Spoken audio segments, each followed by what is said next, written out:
The color of the sky the morning Jesse died was the color of old tin. Clara Holt would carry that detail into every winter that followed. Not the sound of her own voice when they told her, not the particular way her knees found the floor of the foreman's office, not the words the man kept repeating with the careful patience of someone who had said them before. Quick. He didn't suffer, it was quick. None of that stayed. Only the sky stayed. Tin gray pressing down over Delworth, Montana like a lid someone had set over the town and forgotten to remove. She was 16 years old. Her daughter Nora was 14 months. Her husband Jesse Holt was 19, had been 19 for exactly 4 months, would be 19 forever now. Beneath a sawmill beam on the east side of the Callaway lumberyard, where a chain had snapped at 7:40 in the morning, while Clara was still home feeding their daughter oat porridge from a tin spoon. She remembered the spoon. She did not remember getting to the yard. She did not remember who walked her home. She remembered the sky pressing and the spoon still in her hand when she got there, still carrying a little smear of oat. 3 weeks passed the way water passes through cupped hands. You feel it going, you cannot stop it. You look down and your palms are dry. Nora learned nothing new during those 3 weeks because Clara stopped talking. Not deliberately, the words simply did not come. They sat somewhere behind her sternum, like stones she could not lift, and Nora would look up from the floor where she sat with her wooden blocks and say the one word she owned, Mama, with the complete confidence of a creature who has never had cause to doubt that the word would be answered. Clara would look at her daughter and the stones would shift a little, not enough to speak, enough to breathe. Edmund Vance stopped coming for Sunday dinner. That was the first sign, though Clara did not read it correctly at first. She told herself he was grieving in his own way, that a father needed distance when a son was taken, that men of Edmund's generation did not know how to sit in a room with sorrow, and so they stayed away from the rooms where sorrow lived. She believed this for 2 weeks. On the 3rd week, on a Tuesday in late September, she stopped believing it. The knock came just past noon. Sharp official, the knock of someone carrying paper rather than soup. Clara opened the door with Nora balanced on her hip and found Miriam Vance standing on the step in black wool, her mouth compressed into a line so tight it looked stitched. Behind her, 2 steps back on the path, stood Edmund, eyes on the ground, both hands buried in his coat pockets, already somewhere else inside himself. He had made his decision before the walk over. He had made it before he put his coat on. Possibly he had made it on the morning his son was buried, and the 3 weeks between had been nothing but the slow arrival of the paperwork. Miriam produced a folded document from inside her sleeve. She held it at arm's length, pinched between 2 fingers, the gesture of a woman presenting something distasteful. The house, she explained with the flat efficiency of someone reading a bill of sale, had belonged to Edmund's brother before it belonged to Jesse.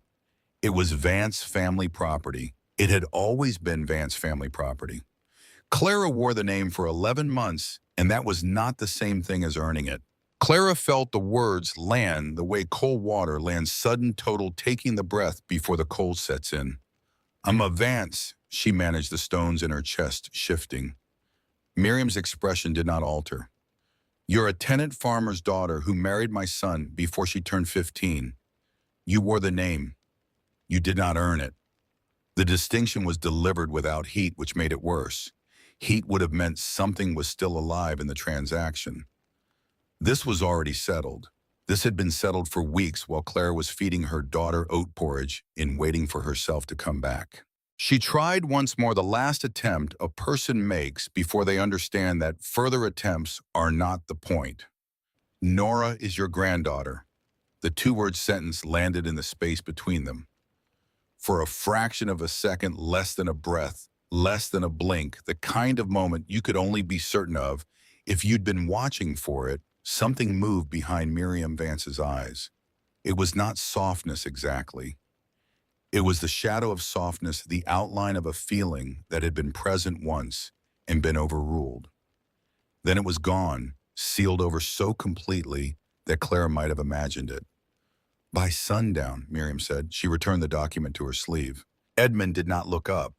Not when Clara turned to him, not when Nora reached toward him from her mother's hip finger spread, making the small, insistent noise she made when she wanted to be held. He coughed once, a single small sound, and put his eyes deeper into the path at his feet. Clara would think about that cough for a long time afterward, whether it was guilt or simply cold air. She decided eventually that it did not matter. What a person does not do tells its own story. Two men Miriam had hired arrived 40 minutes later and began moving furniture. The kitchen table first, then Jessie's coat from the hook by the door, then the wedding quilt Clara had stitched during the summer she was pregnant, then the small shelf of books. Each item appeared in the hands of a stranger across the threshold. Entered the ordinary October daylight was set in the road with the impersonal care of a job being done correctly. Clara stood on the porch with Nora and watched. She did not move to stop them. There was nothing to stop. The decision had been made by people with the authority to make it in rooms she had not been invited into on a day when she was somewhere else entirely. The cradle came out last. Jessie had built it the previous winter, bent over it in the evenings by lamplight, sanding the joints smooth with the focused attention he brought to things he cared about. The hired man carried it across the threshold with a kind of involuntary gentleness, the way people are careful with things that are obviously meant for small lives, even when they are working for someone who has stopped being careful. He set it next to the rocking chair in the road. He looked at Clara, then he looked away. "Sorry, ma'am." Clara could not determine whether he meant it. She had lost the capacity to read small gestures that week. The way you lose the capacity to taste food when you are sick, the faculty was there, but the signal was not reaching it. Miriam brought the bag out herself, a small carpet bag offered at arm's length. Clara's clothing, Nora's clothing, the few things that were indisputably theirs. Clara reached for it with her free hand. Her fingers were shaking and she could not stop them. She made one more attempt, the words coming out lower than she intended, almost a whisper. "It's almost November. Where are we supposed to go?" Miriam's face remained the face of someone who had already answered this question to her own satisfaction in private and did not intend to revisit it. "That is not my concern," she turned. She walked back into the house. The door closed. Clara heard the lock. She left the cradle in the road. She left the rocking chair.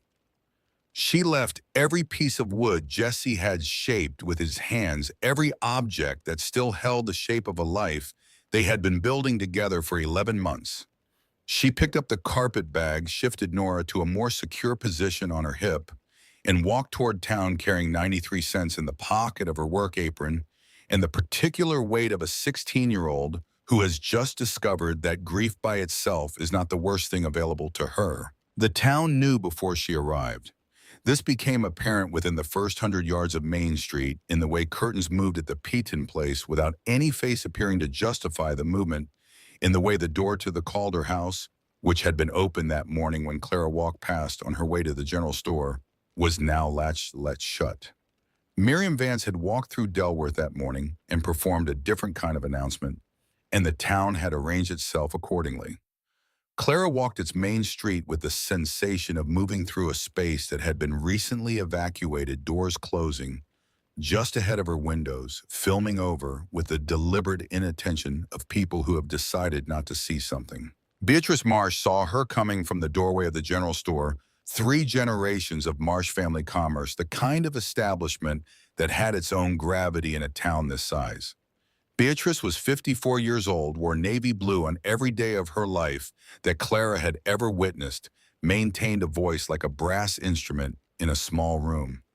She stepped out onto the wooden walkway as Clara approached, planted her hands on her hips, waited until Clara was close enough to hear, but still far enough away to be made into a public spectacle. Then she raised that voice to the full available volume. "Don't you come near my store." The words carried the length of the street in both directions. "Don't let that black widow shadow fall on my goods. Bad luck spoils cotton. Everybody knows that." Heads turned, doors opened. A woman carrying a basket of eggs stopped walking. A man leaning in the doorway of the smithy pushed himself upright.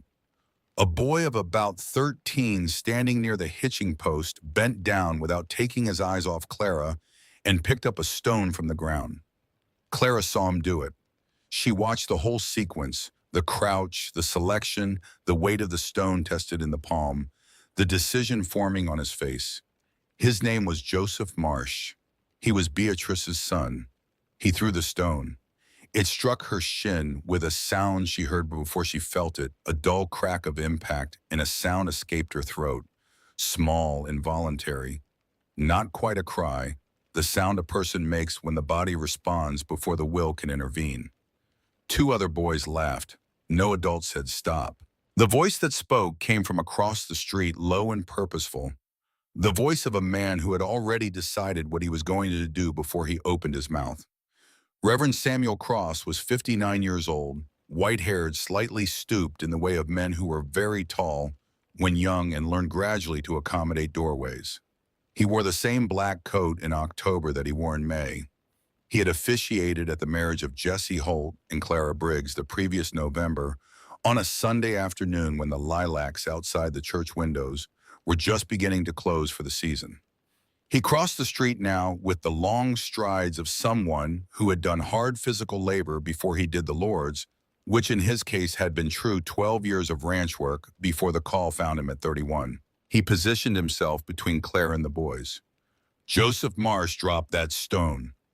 The stone dropped. He turned to face Beatrice Marsh on her walkway. Sister. The single word carried everything the longer sentence would have contained. Beatrice's mouth opened, assembled itself into the shape of a defense closed without delivering it. Get inside Hortense. He had called her by the wrong name, the name of another woman, possibly a woman from his past, possibly a slip of age or exhaustion, but the authority in the word overrode the error. Beatrice Marsh got inside. Cross turned back. He took the carpet bag from Clara's hand. She had been gripping it, without being aware of it, and placed his other hand briefly on her shoulder carefully, like a man touching something he's not sure will hold. Come with me, child. We'll work something out. Clara did not thank him. The mechanism for producing thanks had stopped functioning sometime in the previous 3 weeks and had not yet restarted. She walked behind him through Delworth while the town watched from its windows. The church basement had a coal stove, a cot, a smell of old damp that Clara would associate with that period of her life for decades afterward. Cross built a fire. He brought down a basin of warm water, a small loaf of bread, a cup of milk for Nora, items assembled with the quiet competence of a man accustomed to providing for people in crisis without making an occasion of the providing.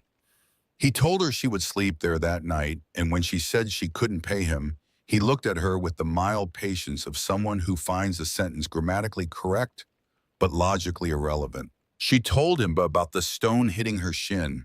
Not to report it or seek remedy, there was no remedy available, but because she needed to say it to someone. He sat on the wooden crate across from her, cot hat on his knee, and let her say it. Nora was already half asleep against Clara's collarbone, the bread half-eaten in her small fist. Cross said he knew. He said, she's a baby. He said it quietly, not as an accusation aimed anywhere in particular, just as the fact it was the fact that kept needing to be said because the town didn't seem to know it. Then he told her about the will. A letter had arrived at the office of Horace Bell, the county attorney, 4 years earlier. It pertained to the estate of one Agnes Pryor, who had lived alone at a place called Ridgeback Draw for more than 2 decades before dying in the winter of 1887. Bell had held the will in accordance with the requirement that it be read within 30 days of the death or arrival of any blood inheritor. Jessie Holt had been a blood inheritor, distant, a cousin's cousin's line, the kind of connection that only matters when there is nothing else. Jessie's death had triggered the clock. The will had to be read publicly within 30 days in the town square. Tomorrow morning. Clara did not speak for a long time. The coal stove ticked in the dark. Nora's breathing had steadied into sleep. They'll all be there, Clara said finally. Cross was quiet for a moment. Then yes, child, they will all be there. She understood without being told further. The will had to be read publicly because the law said so. The law had been written by people who apparently believed that public readings served the public interest. What it would serve tomorrow morning in this town on this particular day in her particular life was something else entirely. They're going to laugh. Cross did not answer. He did not need to. She did not sleep that night. She lay on the cot with Nora breathing against the side of her neck, the coal stove ticking, the wind moving against the high square window, and she thought about Jesse. She thought about the way he looked on the porch of the church when she came out in the dress her mother had altered the expression on his face, suggesting that everything he'd ever wanted had just walked through a door. She thought about his hands, large, calloused, familiar with rope and timber, holding Nora for the first time with a gentleness so extreme it was almost comical, as though he suspected she might dissolve. She thought about 93 cents.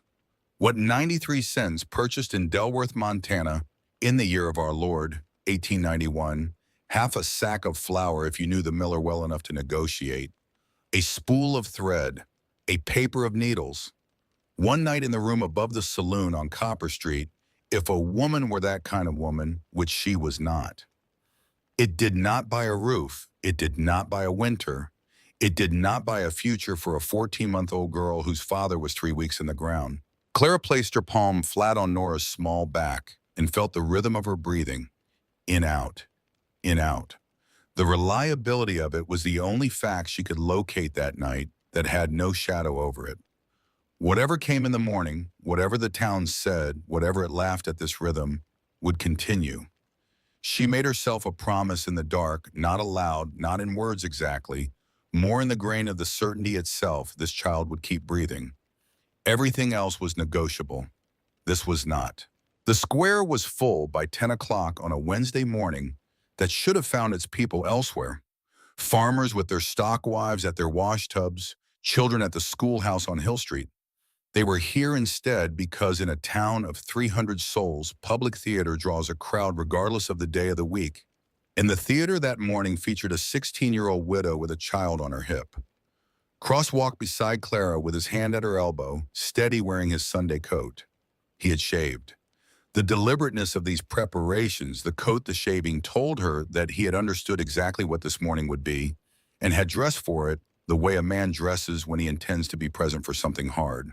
Horace Bell stood on the wooden platform at the center of the square, a small, round-shouldered man holding his leather portfolio against his chest, like a man using what he has. Miriam Vance occupied the front row with Edmund beside her. Edmund, with his eyes on the platform, his hands in his pockets, his body arranged into the posture of a man who has agreed to be present without agreeing to participate. 3 steps behind Miriam stood Beatrice Marsh in her navy blue, a small private smile, already occupying the lower portion of her face as though she had pre-selected it for the occasion. Bell did not read the will himself. What happened instead was something Clara had not anticipated, something that clarified in a single cold instant how carefully this morning had been arranged. Bell extended the document toward Miriam Vance with a small, formal gesture, citing her position as the senior matron of the relevant family line, acknowledging her request for the honor of the public reading. Miriam had asked for this. Miriam had paid Bell for this privilege or offered something called, in something made, some arrangement in the days before Clara knew what was coming. The will had been a weapon Miriam had been loading for weeks, and she intended to fire it herself. Miriam took the platform with the composure of a woman who had been practicing for something her entire life without knowing what it was. She opened the document. She cleared her throat. She began to read in a voice pitched perfectly for the square carrying to the back row, without effort, every pause calibrated. She read the preamble, the date, the location, the declaration of sound mind, at a pace that suggested she was savoring each word. Then she arrived at the bequest itself. 12 acres. Pause. At Ridgeback draw. Pause. A small timber draw. Pause. A one-room structure. Pause. She held the next phrase in her mouth for a moment, looking up from the paper, finding Clara's face in the crowd with the accuracy of someone who had been planning this precise line of sight. A place, she said slowly, the words offered one at a time like hard candy, not fit for wintering. The laughter broke over the square like water over a dam.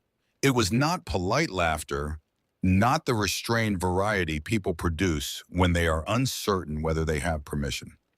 This was full-throated communal, the laughter of a crowd that has been told it's all right to laugh by someone with authority. Men laughed with their mouths open. Women laughed behind their hands.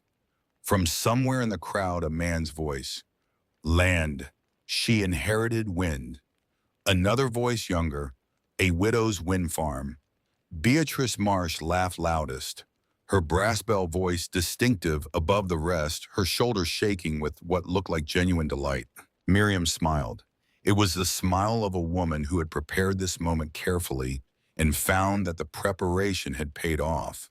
She had not smiled at her granddaughter in 11 days. She smiled now. Clara did not move. She adjusted Nora's position on her hip, a small practical gesture, and she stood in the sound of 300 people laughing at her life. She did not cry. The decision not to cry was not a decision exactly. It was more a refusal, the kind that comes from somewhere below, conscious choice, from the part of a person that says they have taken everything else. This they will not take. Nora looked up at the noise, curious, unfrightened, reaching one small hand toward the sound, as though it might be something she could touch. In the second row, a woman stood up. She was old in the way that makes age imprecise, somewhere past 80, possibly past 85, bent forward over a carved cane face mapped by decades of weather, wearing a black bonnet that looked as though it had belonged to someone else in a different century. She rose slowly with the careful dignity of bones that have learned patience the hard way, and the laughter began to thin around her, the way sound thins near something that claims space. Vera Dunn did not turn toward Clara. She turned toward the crowd. Agnes Pryor was my friend for 61 years. Her voice was quiet, but it carried the way certain old voices carry, not through volume, but through the quality of weight behind them. The square went still. In 61 years of friendship, I never once knew that woman to leave behind anything worthless. She turned. She found Miriam on the platform. She found Beatrice Marsh in her navy blue. She moved her gaze slowly across the laughing mouths.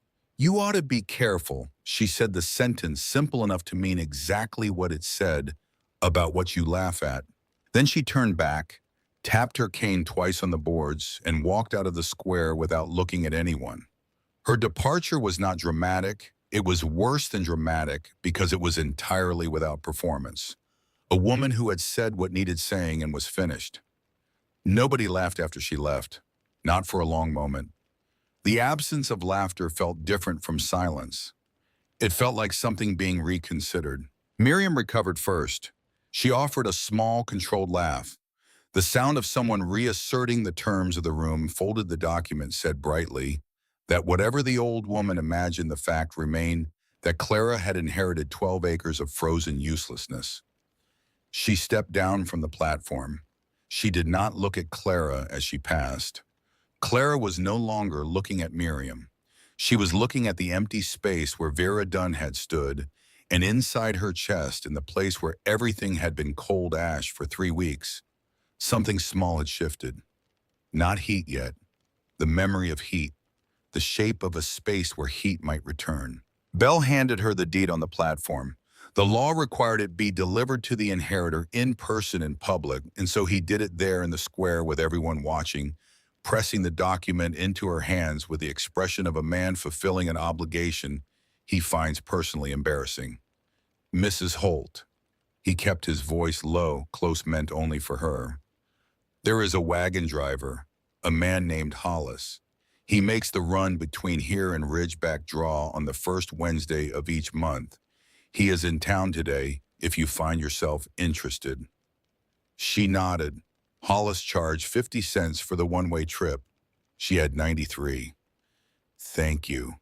Bell looked at her for a moment with tired eyes. "I'm sorry, Mrs. Holt, for all of it, for all of them." She said it was not his fault. "No," he agreed, "but I am sorry, just the same." Cross waited at the edge of the square with her carpet bag in one hand, a small paper-wrapped parcel in the other. He pressed the parcel into her hands without ceremony: bread, cheese, a candle, a book of matches.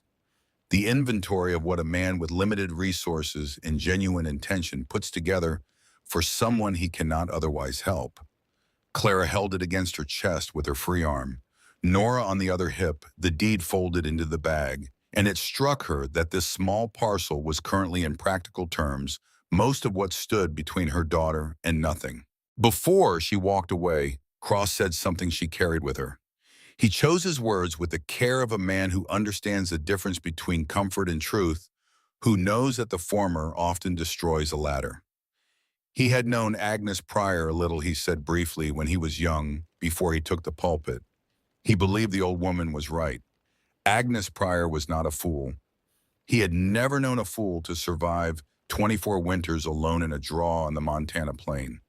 He said, "Go, child," before the sun starts to fall. Hollis was at the hitching post on Copper Street, the kind of man whose age resisted calculation. His face was 40 years of weather concentrated into leather, his one wandering eye giving him a look of perpetual tangential attention, as though he was always watching something approaching from the side. He tested her coin with his back teeth without comment, climbed up to the bench, waited with the patience of a man for whom other people's schedules have long since become irrelevant. Clara climbed up herself. He did not offer assistance, settled Nora between her knees, wrapped her thin coat around them both. The wagon lurched out of Delworth before she'd finished arranging herself. She did not look back. She made a point of it, enforcing the rule on herself with the same quiet inflexibility she'd used the night before when she refused to go back to sleep. You do not look back. You watch what's in front. She held Nora's attention forward with a gentle hand on the baby's chin. When Nora tried to turn, "Look, sweet pea, look at the grass," pointing at the yellow-brown prairie opening ahead of them. The dry October light flat across it until Delworth was something that existed only at the back of her skull, dimensionless past. Hollis drove in silence for most of an hour. Then, without preamble, "People don't go out to the draw much." Clara said she was aware there was probably a reason for that. He didn't elaborate.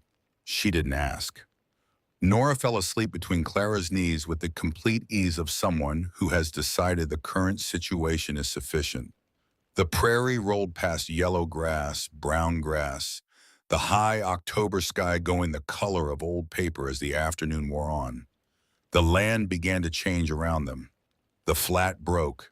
Low ridges pushed up through the soil, clay showing through where the grass thinned the color of dried blood in the slanted light. Cottonwoods appeared at intervals along the ridge lines, crooked, small, bent permanently eastward by the shape of the prevailing wind, as though they had been leaning into something for so long they had forgotten how to stand upright. Hollis pulled the team to a stop at the lip of what had once been a water cut, a shallow draw carved by seasonal drainage, its walls crumbling clay and exposed rock, its floor still carrying a line of cottonwoods along what had probably been a creek before drought took it down. He pointed with the butt of his whip. "Down there." Clara looked. She saw it. A structure, the word cabin, implied something more deliberate than what she saw, but she would learn to stop making that distinction. The roof bowed inward in the middle, the long, slow curve of something that had been pressed on by too many winters, without enough maintenance. The walls had weathered to the gray of old bones left in the sun. One window opening on the south face square, empty of glass, a dark rectangle that looked less like a window and more like an absence.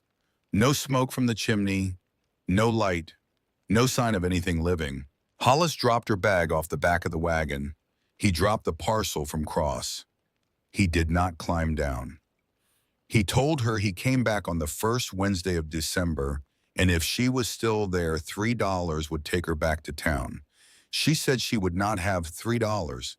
He said then he would not have a passenger. He turned the team. The wagon rolled back up the slope and over the ridge, and the sound of the wheels on the frozen ground faded by degrees until there was nothing left but the wind in the cottonwoods along the draw.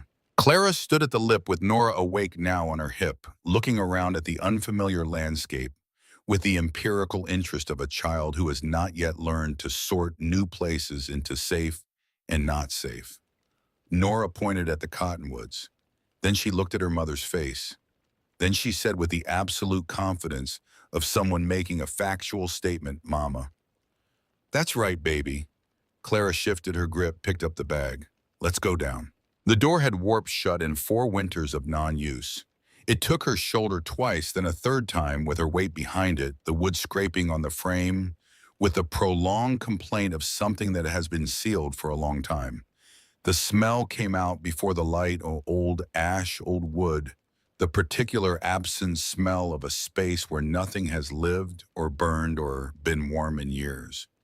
She picked Nora up from the ground where she'd set her for the assault on the door, carried her in, over the threshold, stood in the one room and took inventory. Iron stove in the northwest corner, surface gone to orange rust in the places the paint had flaked. Table with one leg shortened by rot, leaning against the east wall at an angle that suggested it had given up on being a table and was working toward being something else. A bed frame of rough-cut poles, no mattress, no rope to string across the frame, nothing to lie on but the poles themselves. A section of shelf above the stove with nothing on it. No blankets, no dishes, no candle stub, no grain, no salt, no tool. No sign that Agnes Pryor had left anything behind but the walls. Clara set her bag down. She set Nora on the bed frame.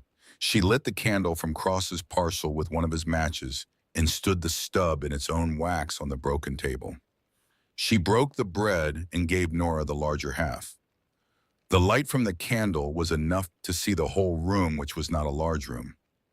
Outside, the last of the October daylight withdrew behind the ridge, and the temperature in the cabin dropped in a way that seemed less like cooling and more like the cold itself moving and occupying the space, settling into the corners with the proprietorial ease of a tenant who knows the landlord is not coming. She wrapped her coat around Nora. There was nothing else to wrap around her. She lay down on the bare poles of the bed, framed her own body between the wood, and her daughter Nora pressed against her chest. The wind found the cabin seams with the purposeful patience of something that has all the time available and knows it. The sound it made coming through the gaps was not howling. It was thinner than that, more sustained, a sound like a blade being drawn slowly across stone, like the world outside sharpening itself against the walls. Clara listened to it. She expected to feel afraid because fear was the correct response to this room, this night, this set of circumstances. What she felt instead was something closer to blankness, not peace, not resignation, but the particular stillness that sometimes follows when enough things have been taken that the landscape of loss becomes flat without distinguishing features, and fear has nowhere specific to attach itself. There was nothing left to lose that could be named except the child on her chest, and the child was here breathing one small fist closed around a handful of her mother's hair, the way she did every night, the grip both reflexive and absolute. She woke before light. The candle had burned to its base. The room was the color of slate, the window a pale gray square.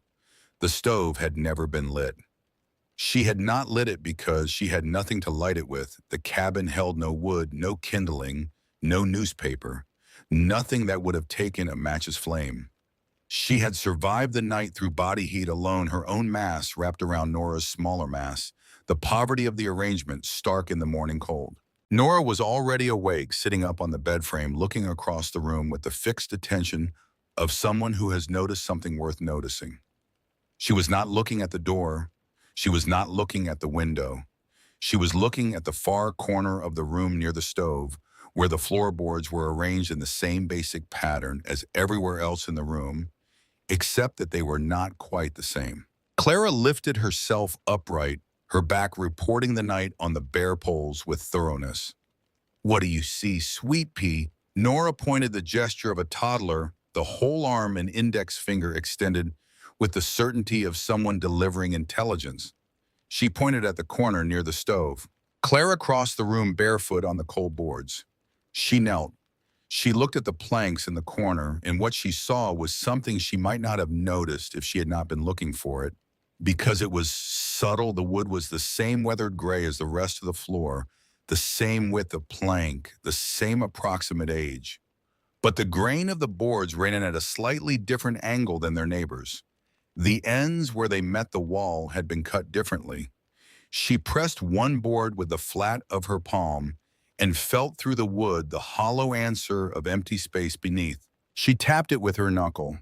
The sound was not the sound of packed earth. It was the sound of air. Her heart began performing a function she did not have a name for at that moment. It was not hope. Hope was a word that required more material to build with than she currently possessed. But it was the shape of something. The silhouette of a question her body was asking before her mind had formulated the sentence. She found the edge of the first plank with her fingernails broken, most of them from the weeks of packing in the rough board edges of the bed frame. She worked her fingers under it and pulled. It came up with a sound of old resistance overcome. The second plank the same. The third. In the space beneath the three removed boards in the shallow gap between the floor structure and the earth below, wrapped in oilcloth that had been treated with rendered fat to repel moisture, was a wooden box. She lifted it out. It was heavier than she expected, not heavy the way tools are heavy, or books, but heavy the way something is heavy when it contains more than its size suggests. She carried it to the broken table. She set it in the candlelight, the wick had caught one last time in the pooled wax, and unwrapped the oilcloth with hands she could not keep entirely still. Inside the box, stacked with the careful order of someone who had arranged them, expecting them to be found in a specific sequence, 7 leather-bound notebooks. The leather was dark with age, and handling the spines reinforced with neat stitching in what looked like waxed thread. Beneath the notebooks, or rather resting on top of them, she had misread the arrangement in her haste, was a single folded sheet of paper sealed with wax. The wax bore an impression, the initials AP, pressed by a ring or a stamp, the letters slightly uneven in the way of things made by hand rather than machine. Agnes Pryor. Clara sat down on the floor beside the table, not bothering with the chair. She held the letter. The wax was still intact after 4 years in the dark under the floorboards, preserved by the same oilcloth that had kept the notebooks dry. She broke the seal. She unfolded the paper, flattened it against her knee, brought it close to the dying candle. The handwriting was precise and compressed, the penmanship of a woman who had written a great deal in her life and had learned to make the most of available paper. The first line read, "To whoever finds this." The second line, "If you are reading these words, then you, like me, have been thrown away by the world." Clara's hand stopped moving. She read the sentence again, then a third time. The candle gave one small additional flicker and went out, and she sat in the gray pre-dawn light from the window, the letter in her hands, and read on from memory, because the words had already passed through her eyes into somewhere that did not require light. "Do not be afraid. I lived in this cabin for 24 winters. Everything you need to survive is written in the pages beneath this letter. Read carefully. Read in order. Trust nothing the wind tells you." There was a final line set apart from the others by a space that suggested the writer had paused before adding. It had thought about whether to include it, had decided it was necessary. "A thin wall is a promise to the wind." Nora, watching from the bed frame across the room, saw something happen on her mother's face that she could not name, but recognized in the way very young children recognize things they have no words for yet, through the body, through the change in the quality of the air between them. She had not laughed since the morning her father did not come home.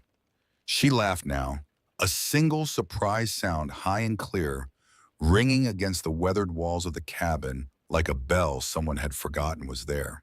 Clara looked up, her daughter's face in the gray morning light, the window behind her beginning to hold the first suggestion of color, the ridge outside releasing its outline back into the world as the sky to the east picked up the pale announcement of another day. She got up off the floor, crossed the room, lifted Nora off the poles and held her against her chest, the notebooks on the broken table behind her, the letter in her hand, the oilcloth and the empty box on the floor. The door warped in its frame, the window without glass, the stove cold. Outside, the wind pressed against the walls of the only thing she owned in the world. It was the same wind that had been pressing all night, but something about it had shifted, not in the wind itself, which was still cold, still searching, still finding every gap. Something in the way she heard it. It had been a statement all night. Now it sounded like a question. Clara Holt, 16 years old, 43 cents remaining in her apron pocket, her daughter in her arms, 7 notebooks on a broken table, a letter in her hand that had been waiting 4 years under the floor of this particular piece of abandoned ground. For the right person to find it, she was beginning, just barely beginning to form an answer. She read all 7 notebooks in 3 nights. By the end of the 3rd night, the candle had reduced itself to a grease stain on the table. Her eyes carried a burn behind them that sleep would not entirely fix for days. Her shoulders had locked into the forward curl of someone who has been hunched over pages in bad light. Nora had cried herself to sleep twice from being held too still for too long. Clara kept reading. She read the way a drowning person swims, not because she was certain it would work, but because stopping was not a category of options she was willing to consider. Agnes Pryor had not written a diary. She had written a manual. The distinction mattered enormously. A diary is a record of what has already happened, shaped by memory, softened by the time between event and page. What Agnes had written was operational, precise, unsentimental, built for use. Page after page of compressed handwriting covered every system that kept a human body alive in a Montana draw through a winter fire management, heat retention, water sourcing, food preservation, structural maintenance. The management of the body's own warmth as a resource to be conserved rather than spent. Diagrams appeared without apology between paragraphs of text rendered in the same careful hand, labeled in the same compressed script. Cross-sections of wall construction, maps of wind direction at different times of year, annotated with notes about which gaps in which structures lost heat fastest. Drawings of knots of splices, of the particular angle at which to cut wood to minimize splitting. The notebook that changed everything was the 7th. Halfway through it, Agnes had drawn a floor plan of a single-room square, 4 walls, a stove in the corner. Along the inside of the wall, she had drawn thick parallel lines, labeled them, explained what they were: a second skin built from firewood, stacked floor to ceiling, against the existing wall with a measured gap between the stack and the wall surface. Dead air, she wrote in the margin, is the warmest thing available to a woman with no money. Wood conducts heat slowly. Air conducts it slower still. Stack what you burn against the wall that bleeds you, leave 4 inches behind it, and you have built insulation from the thing you were already using as fuel. Build the wall from what you burn. Clara read the sentence 4 times. Then she stood cross to the window opening, looked out at the cottonwood stand along in the lower edge of the draw. The trees were crooked in the way of things shaped by a prevailing force permanently bent eastward, their trunks twisting as they rose, their woods soft with it, the grain distorted by decades of pressure. Every person she had ever heard discuss firewood had dismissed cottonwood from the conversation before it began. Too soft, too twisted, burns fast and leaves nothing. The kind of wood a person cuts only when there is nothing better available. She put her hand flat against the cabin wall and felt the cold moving through it like intention. The wall was 1 board thick. The board was weathered to something close to paper in the places where the grain had opened up over years of freeze and thaw. The cold did not seep through it. It walked through it upright, unhurried. There was nothing better available. There was only the cottonwood. The cottonwood was, it turned out, exactly enough. The axe was in the lean-to behind the cabin, hanging from a nail, by what remained of its leather loop, a tool that had been there long enough to rust in the places the paint had chipped away, the blade edge dull enough to reflect light. Without catching it, the handle cracked lengthwise through the lower third. Clara took it down, examined the crack, wound it tight with a length of twine from the carpet bag. She had never swung an axe in her life. She had watched men do it. She understood the principle. The principle and the practice, as she was about to learn, maintained only a distant acquaintance with each other. She set Nora on a folded section of blanket 10 feet from the smallest cottonwood she could identify in the stand, a tree perhaps 5 inches across at the base, its trunk already leaning eastward at an angle that suggested it had given up on vertical some years back. She gave Nora the wooden spoon from the bag, and Nora accepted it with the seriousness of someone receiving a commission. Clara positioned herself before the tree. She lifted the axe. She brought it down. The blade glanced off the bark at an angle she had not anticipated, the rebound traveling up through the handle into her wrists with a shock that she felt to the elbows, the axe swinging wide of its own momentum before she arrested it. Nora, who had witnessed this, produced a small sound of evaluation. Clara adjusted her grip, tried again. The blade bit this time, not deeply, not cleanly, but it caught, rather than glancing left, a mark in the bark, perhaps half an inch in. She worked. By the 10th strike, the mark was the width of her thumb. By the 20th, it was the width of her palm.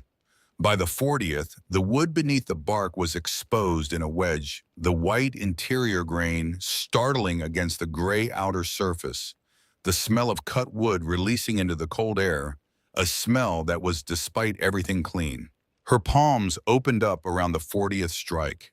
The skin split at the base of each finger, the kind of split that comes from new friction on uncalloused skin, and the handle went slick in a way she had to compensate for by gripping harder, which opened the splits further.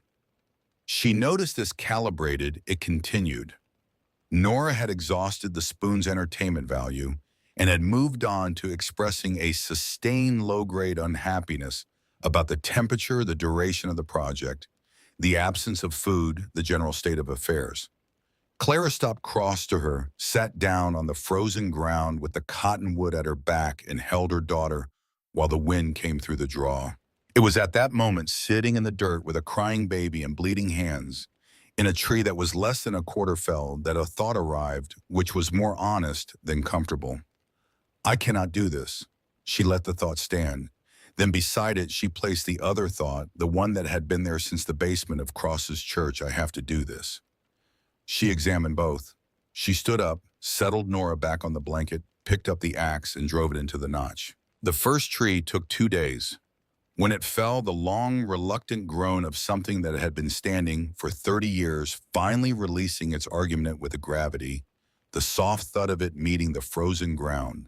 Clara sat down where she stood, hands on her knees, breath leaving her in short white bursts. Then she laughed. It came out, cracked, abbreviated, the laugh of someone who has not laughed in long enough that the mechanism needed a moment to remember how to operate. She had felled a tree. She, Clara Holt, 16 years old, 98 pounds, with her boots on, had stood in a draw in Montana with a broken-handled axe and a month of grief in her chest, and she had brought down a cottonwood. The fact was so improbable, it was almost funny. Almost. From the blanket, Nora heard her mother make the sound, recognized it as something good, and laughed in response without needing to understand the cause. That night, Clara opened the 7th notebook to its blank back pages and wrote with the pencil stub she'd found in Agnes's box, October 14th, 1891. First tree, north side. She closed the book, blew out the candle, slept 4 hours more than she'd managed in any single stretch since Jessie died. The rhythm that developed over the following weeks was less a routine than a discipline. Each day structured the way a limited budget is structured, every expenditure deliberate, nothing wasted. She woke before light, dressed in the dark, nursed the small fire she'd learned to keep in the stove, always small. Agnes had been explicit about the arithmetic of heat versus fuel, never burn in the fire what belongs in the wall. She fed Nora what there was to feed her boiled grain, first, then grain with the salt pork from the bag, then grain without, then grain with water that tasted of the tin pot. She ate the smaller portion herself without making a ceremony of it. Then she bundled Nora into the blanket, settled her into the wooden crate she'd found in the lean-to, tied a length of rope to the crate's handle, and dragged it behind her to the cottonwood stand so that her daughter was always within her sight line while she worked. Chop, split, carry, stack. The 4 actions were a sentence she repeated for the length of each usable day. By the end of October, the north wall of the cabin had begun to grow a second skin cottonwood lengths stacked horizontally against the interior surface, the gap maintained behind them with wooden wedges she'd cut for the purpose. The wall looked rough, provisional, nothing like the careful diagrams in Agnes's notebook. It was rough, it was provisional. It was also by the second week of November, waist high, and on the morning she pressed her hand against the stacked wood surface rather than the original wallboard, she felt a difference that she could not have quantified, but could not mistake. The cold was still there, but it arrived at her palm with less authority, as though it had traveled further to reach her and spent something in the crossing.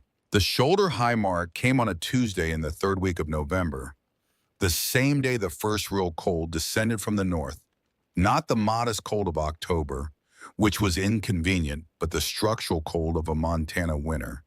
Finding its purpose, the kind of cold that changes the quality of air itself, making it feel denser, more resistant, as though the atmosphere had thickened overnight into something that pushed back when you move through it. Clara woke that morning to frost on the inside of the wash basin, to her own breath white in the room, to the fire in the stove, which she had banked the night before according to Agnes's instructions, fighting a losing rearguard action against the temperature. The iron side is not hot enough to radiate meaningfully the heat it produced, departing the room faster than it was being generated. She lay on the bed frame with Nora pressed against her, and she watched the fire, and she understood with a clarity that was almost physical what Agnes meant by the words she had used in one margin note, bleeding. The cabin was not losing heat, it was bleeding it. The distinction Agnes had drawn was not metaphorical heat, like blood moves from where there is more toward where there is less, and a wound does not negotiate. The 2 unfinished walls southeast were wounds in the argument she was trying to make against the cold, and the cold was winning the argument with the patience of something that does not require a conclusion. She got out of bed. She crossed to the north wall. Her wall, the one she'd built from the wood the town had laughed at, and placed her palm against the stacked cottonwood.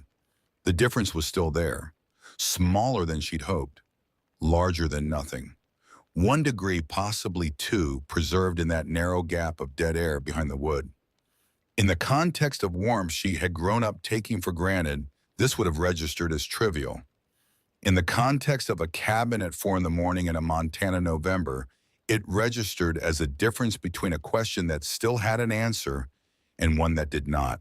3 weeks into December, with the south wall still bare, and the east wall still bare, and the grain reduced to the last quarter of the sack, the thought she had been refusing visited her properly for the first time 9 miles back to Delworth. 9 miles in weather she could still walk in with Nora on her back under the wedding quilt to the door of Cross's church. He would not turn them away. No one would let an infant freeze, not in any house in that town, not even in houses where the contempt for the mother was genuine. The boarding house on Mill Street took people in for the winter. Miriam had a heated kitchen. Beatrice Marsh, whatever else she was, had never struck Clara as someone who would watch a 14-month-old die of cold. She thought about it lying on the bed frame one night in the second week of December, the fire reduced to its necessary minimum, the cabin making small popping sounds as the cold compressed the wood. She thought about Cross's face when she arrived. She thought about Beatrice's face. She thought about the dress she would have to construct out of gratitude for the rest of however long she lived in that town, wearing it every time someone who had laughed at her in the square did her a kindness she had not been able to refuse. She thought I could go back. Then the other thought, quieter, without argument, and then they would be right. She got out of bed. She lit the candle. She opened the 7th notebook to the section she had been reading around rather than through the section titled in Agnes's precise hand, Management of Fuel Under Siege Conditions, and she read it for an hour. Then she got up and she rebuilt the fire smaller than she'd ever built. It reduced to 2 inches of flame, the stove running, so cool the iron sides were barely warm to the touch. She moved the bed frame to the north wall directly against the stacked wood. Then she took her remaining cut cottonwood, the supply she'd been feeding to the stove, and the supply she'd been saving for future stacking, and she began placing it against the south wall in rows, not in the disorder of a wood pile, but in the deliberate order of construction. Each length laid horizontally, each row advancing the height of the new interior wall. She did this for 3 hours. Nora slept through most of it, stirred twice, was nursed back to quiet, slept again. The candle burned low.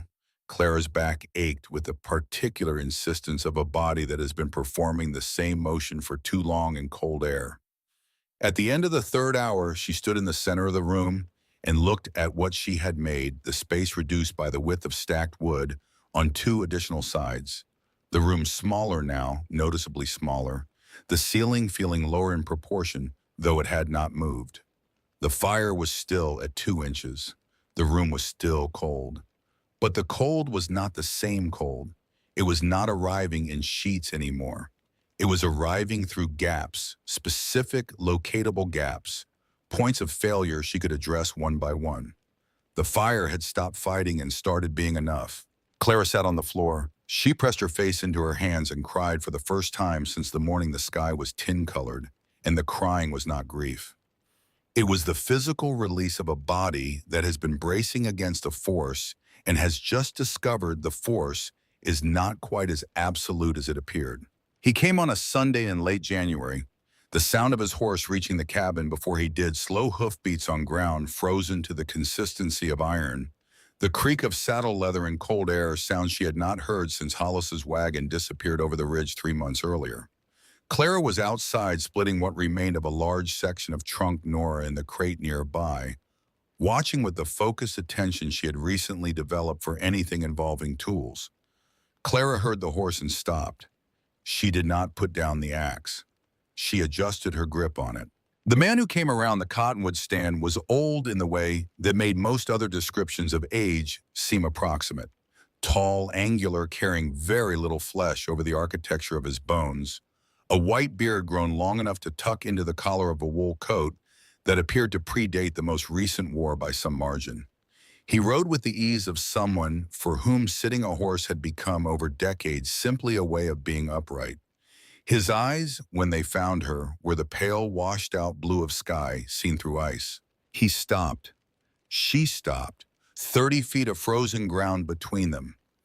His voice, when it came, was unhurried. "You are not Agnes Pryor." "Agnes Pryor has been dead 4 winters." She did not lower the axe. Her voice came out steadier than she felt. "I know." He looked past her at the cabin, at the new wood visible through the open door, at the crate with Nora in it, the rope handle, the wooden spoon. Something moved across his face that she could not classify. Not surprise exactly. Something older and more complicated than surprise. "Then who are you?" She told him her name.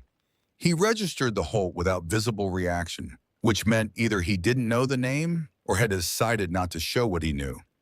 He climbed down from the horse with the deliberate patience of a man whose joints have strong opinions about the process, walked to within 6 feet of her, removed his hat. His name was Walt Duggan. He had known Agnes Pryor for 41 years. Clara eased the axe down a few degrees, not all the way. "Did you come to take this place?" He said no. "To tell me to leave?" "No." "Then why?" He was quiet for a moment, looking at the cabin, at the wallwood visible through the open door, at her bleeding hands. "I came," he said, his voice carrying the particular quietness of an admission, "because I saw smoke from a chimney that has not smoked in 4 years." He held his hat against his chest. "I came to see who Agnes had been waiting for." She did not let him in that day.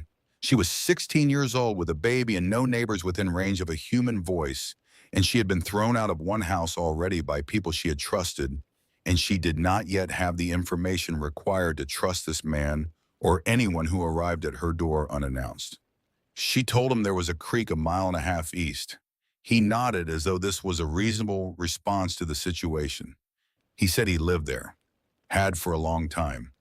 If she ever had need, there was a wind chime made from cattle bones on the line outside his door. She would hear it before she saw the house. Then she said, "Can you stay? I need..." He stopped moving but did not turn back. The pause before his answer was not hesitation. It was the pause of a man accessing something he keeps in a locked place. "There's a creek a mile and a half east," he said again, the sentence doing different work the second time. "You know where I am." He mounted. He rode. He did not look back. Clara stood in the frozen yard for a long time after the horse sound faded. She went into the cabin, took the seventh notebook from the shelf, opened it to the page where Agnes had written about a man who came during the hard winter of 1873 and repaired her roof beam. No name given, only the friend. Below that notation in a different ink added years later, she judged by the slight difference in the handwriting's sureness. Agnes had drawn a small wind chime fashioned from what appeared to be bone. Walt returned 17 days later. No announcement. He came around the cottonwoods in the early afternoon, tied his horse to a branch, and began examining the east wall of the cabin from outside with the focused attention of someone assessing work in progress. When Clara came to the door, he did not apologize for the previous visit or explain the gap between then and now. He simply said, his eyes on the wall rather than her face, "I had a daughter 12 years ago, young as you on her own, and I didn't come in time." The sentence arrived without decoration. He let it sit between them. "I decided I wouldn't go to anyone again because I didn't want to be too late again." He looked at his hands, large-knuckled, the hands of a man who has spent decades doing physical work. "But I came anyway. I suppose that means I was wrong about myself." Clara did not thank him. There are conversations where gratitude is the wrong size for the moment, where something larger than gratitude is what's required, and what's required doesn't have a word yet. She stepped back from the doorway. He came inside. He worked without instruction, which told her he had been thinking about the problem before he arrived. He helped her lift the sections of trunk she hadn't been able to manage alone, the larger rounds that defeated her leverage, and he stacked them against the east wall with the same method she'd been using on the others. The gap maintained the rows even. He did not praise the work she'd done. He did not criticize it. He looked at what she'd built with the evaluative attention of someone who has spent a long time reading structures, noted what was working, noted what could be improved, and began improving it without making an occasion of the correction. He came back the following week, then the week after. Not every day he had his own place to maintain his own firewood, to cut his own systems to run through the winter. But consistently with the reliability of weather rather than favor, he appeared contributed what he could left when he needed to leave. He did not make small talk. Occasionally he would observe something almost to himself. The grain sack was too close to the stove and would attract mice. The forked cottonwood near the base of the draw would split cleanly if approached from the right angle. Nora was getting steadier on her feet. When the grain ran out at the end of February, he appeared at the door 3 days later with a flour sack, a small jar of honey, a cart of pickled vegetables he'd put up in the fall, a piece of dried venison wrapped in cloth. He set them on the table without comment. She said she didn't know what to say. He said, "It isn't me you're thanking. Agnes put the notebooks there. Agnes is the one who understood what a person needs." He left. He returned twice more before the snow began to release from the ridgeline each time, with something each time staying long enough to help move rows of wood she'd been unable to shift alone. When the first snow ran off the rocks in early March, the cabin had 3 stacked walls. Clara weighed 86 pounds. Nora weighed 21. Both of them were alive, which was she wrote in the notebook. The 8th one, the one that had begun as blank paper at the back of Agnes's 7th, and had gradually filled with her own handwriting the operative fact. In March 11th, 1892, survive first winter. 3 walls, need the 4th, need more wood, need food, start again. She would not use the word friend for Walt Duggan, not for a long time. The word required a kind of certainty about another person's regard that she did not yet have the evidence for. What she had was a man who came when he said he would come, who worked without requiring conversation, who did not ask questions about her history or her plans, who left when he was finished and returned when he said he would. In her current inventory of the world's offerings, this was considerable. In April, sitting outside while he smoked his clay pipe on the stump he'd adopted as his seat, she asked about Agnes. Specifically, she asked why Agnes had never had a husband by the end. Walt was quiet long enough that she thought he'd chosen not to answer. Then, without looking up from the pipe, she did, once, when she was younger than you. What happened to you? He was not a kind man. Did he die? Eventually. The syllables were precise, carrying more information than a longer answer would have. She did not ask further.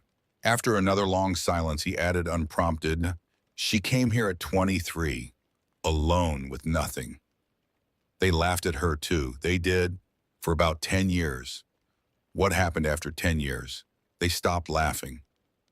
Wait, but the small half-smile that appeared on one side of his face was the closest she had ever seen him come to irony, because the bad winter of 73 came. Cordelia Agnes was the only person on either side of the ridge who didn't lose anyone that year. He stood, knocked the ash from his pipe. He looked at the sky over the cottonwoods, the August sky, high and blue, and full of the particular clarity that Montana sky carries in the weeks before it remembers what it can become. He said he had lived at the draw since 1841, and he would tell her something he had told only one other person in his life. She waited. He looked at her, the pale eyes steady in the weathered face. "There is a winter coming. I have watched the sky for 2 years now. It is not an ordinary winter. It is the winter the prairie keeps in its memory, the one that comes once in a long life and resets everything. It is coming. Maybe this year, maybe next."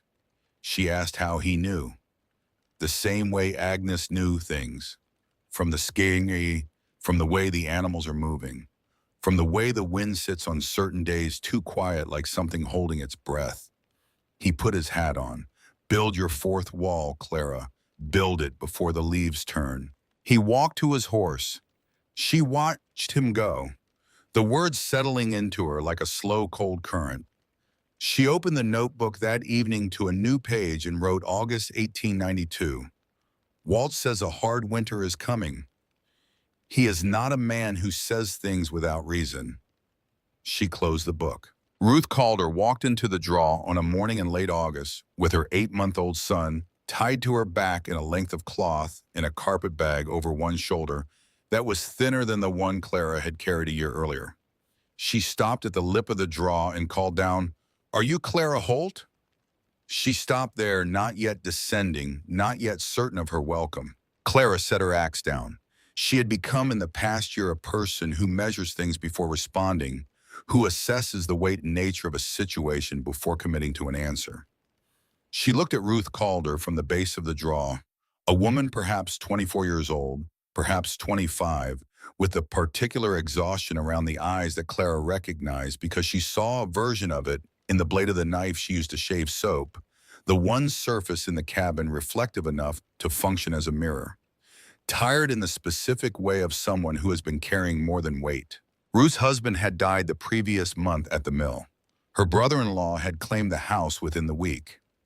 She had heard from the wagon driver Hollis, who had apparently against his own inclinations begun mentioning Clara's continued existence at Ridgeback Draw to people who seemed like they might need the information that a woman was living out here who had built something from what the rest of the world considered worthless. She had a baby, she said. She had nothing else. She didn't want to borrow when winter came. Clara looked at her for a long moment. There was nothing in the assessment that required much time. "Come down," she said finally. "I'll put on water." Ruth Calder descended into the draw, and for the first time in 14 months, Clara Holt had someone to talk to who could talk back. Teaching Ruth was nothing like being taught. There was no memory of being taught. Agnes's instruction had come through pages, disembodied, precise, without being personal. Teaching Ruth required Clara to understand what she knew well enough to transfer it to find the words for things she had been doing by instinct, built from Agnes's written instinct, to watch another person make the same early mistakes and resist the impulse to prevent them before they happen because the mistakes were part of the learning. She let Ruth read the notebooks, all 7 in the 8th. Ruth cried over them one night after both children were asleep quietly in the way of someone who has decided grief deserves a certain privacy. Clara did not ask what specifically had loosened. She knew the notebooks could work on a person that way. She'd felt it herself that first morning, with the letter the sensation of being addressed by someone who understood the specific shape of what you were surviving. The next morning, Ruth picked up an axe. By the end of September, Ruth had begun a wall on the lean-to structure that Walt had helped Clara convert into a second small habitation earlier in the year, a space with its own small stove, its own narrow door, its own emerging second skin of stacked cottonwood. She was not as fast as Clara. She was more precise. She had a carpenter's instinct for plumb and level that Clara lacked, and the wall she built was better for it. Word moved. Not quickly, not far, but it moved through Hollis's sparse reports at the trading post 30 miles east, through occasional travelers who came through the draw and found something unexpected there, through the particular channel of women who are paying attention to their options. Clara did not encourage it. She had no desire to become a story, no appetite for being known. The story moved anyway the way certain kinds of information move, when the people who need it are numerous enough and the supply of it is scarce enough. Douglas Harrett arrived in the first week of October, a man in a polished black buggy that was conspicuous against the dry landscape, 2 mounted men following at the distance that suggested they were employees rather than companions. He was perhaps 50, well-fed in the manner of a man who has not been required to think about food for a long time, wearing a coat that Clara recognized as expensive, not from knowing expensive coats, but from the way it held its shape in the wind. He did not climb down from the buggy when he reached the cabin. He waited with the patience of a man accustomed to having people come to him. When Clara came out, he produced a smile that she categorized immediately with the accuracy of someone who has recently learned to read gestures stripped of their usual social cover, the smile of a person presenting themselves as beneficial while pursuing their own interest. "Mrs. Holt, my name is Douglas Harrett. I am the largest landholder in this county." She said that was useful information. "I've come to make you a generous offer." She said she was not selling. The smile thinned a degree. "I haven't stated the offer yet." "You don't need to." He stated it anyway because men like Harrett have not generally reached their position by accepting the word no from 16, now 17-year-old women in work aprons. $80 for the 12 acres immediate transfer, a hired wagon to take her and Nora wherever she wanted to go, as far as St. Louis if she preferred. She said no. He raised to 100. She said no again. The smile left his face with the deliberateness of a stage curtain being drawn.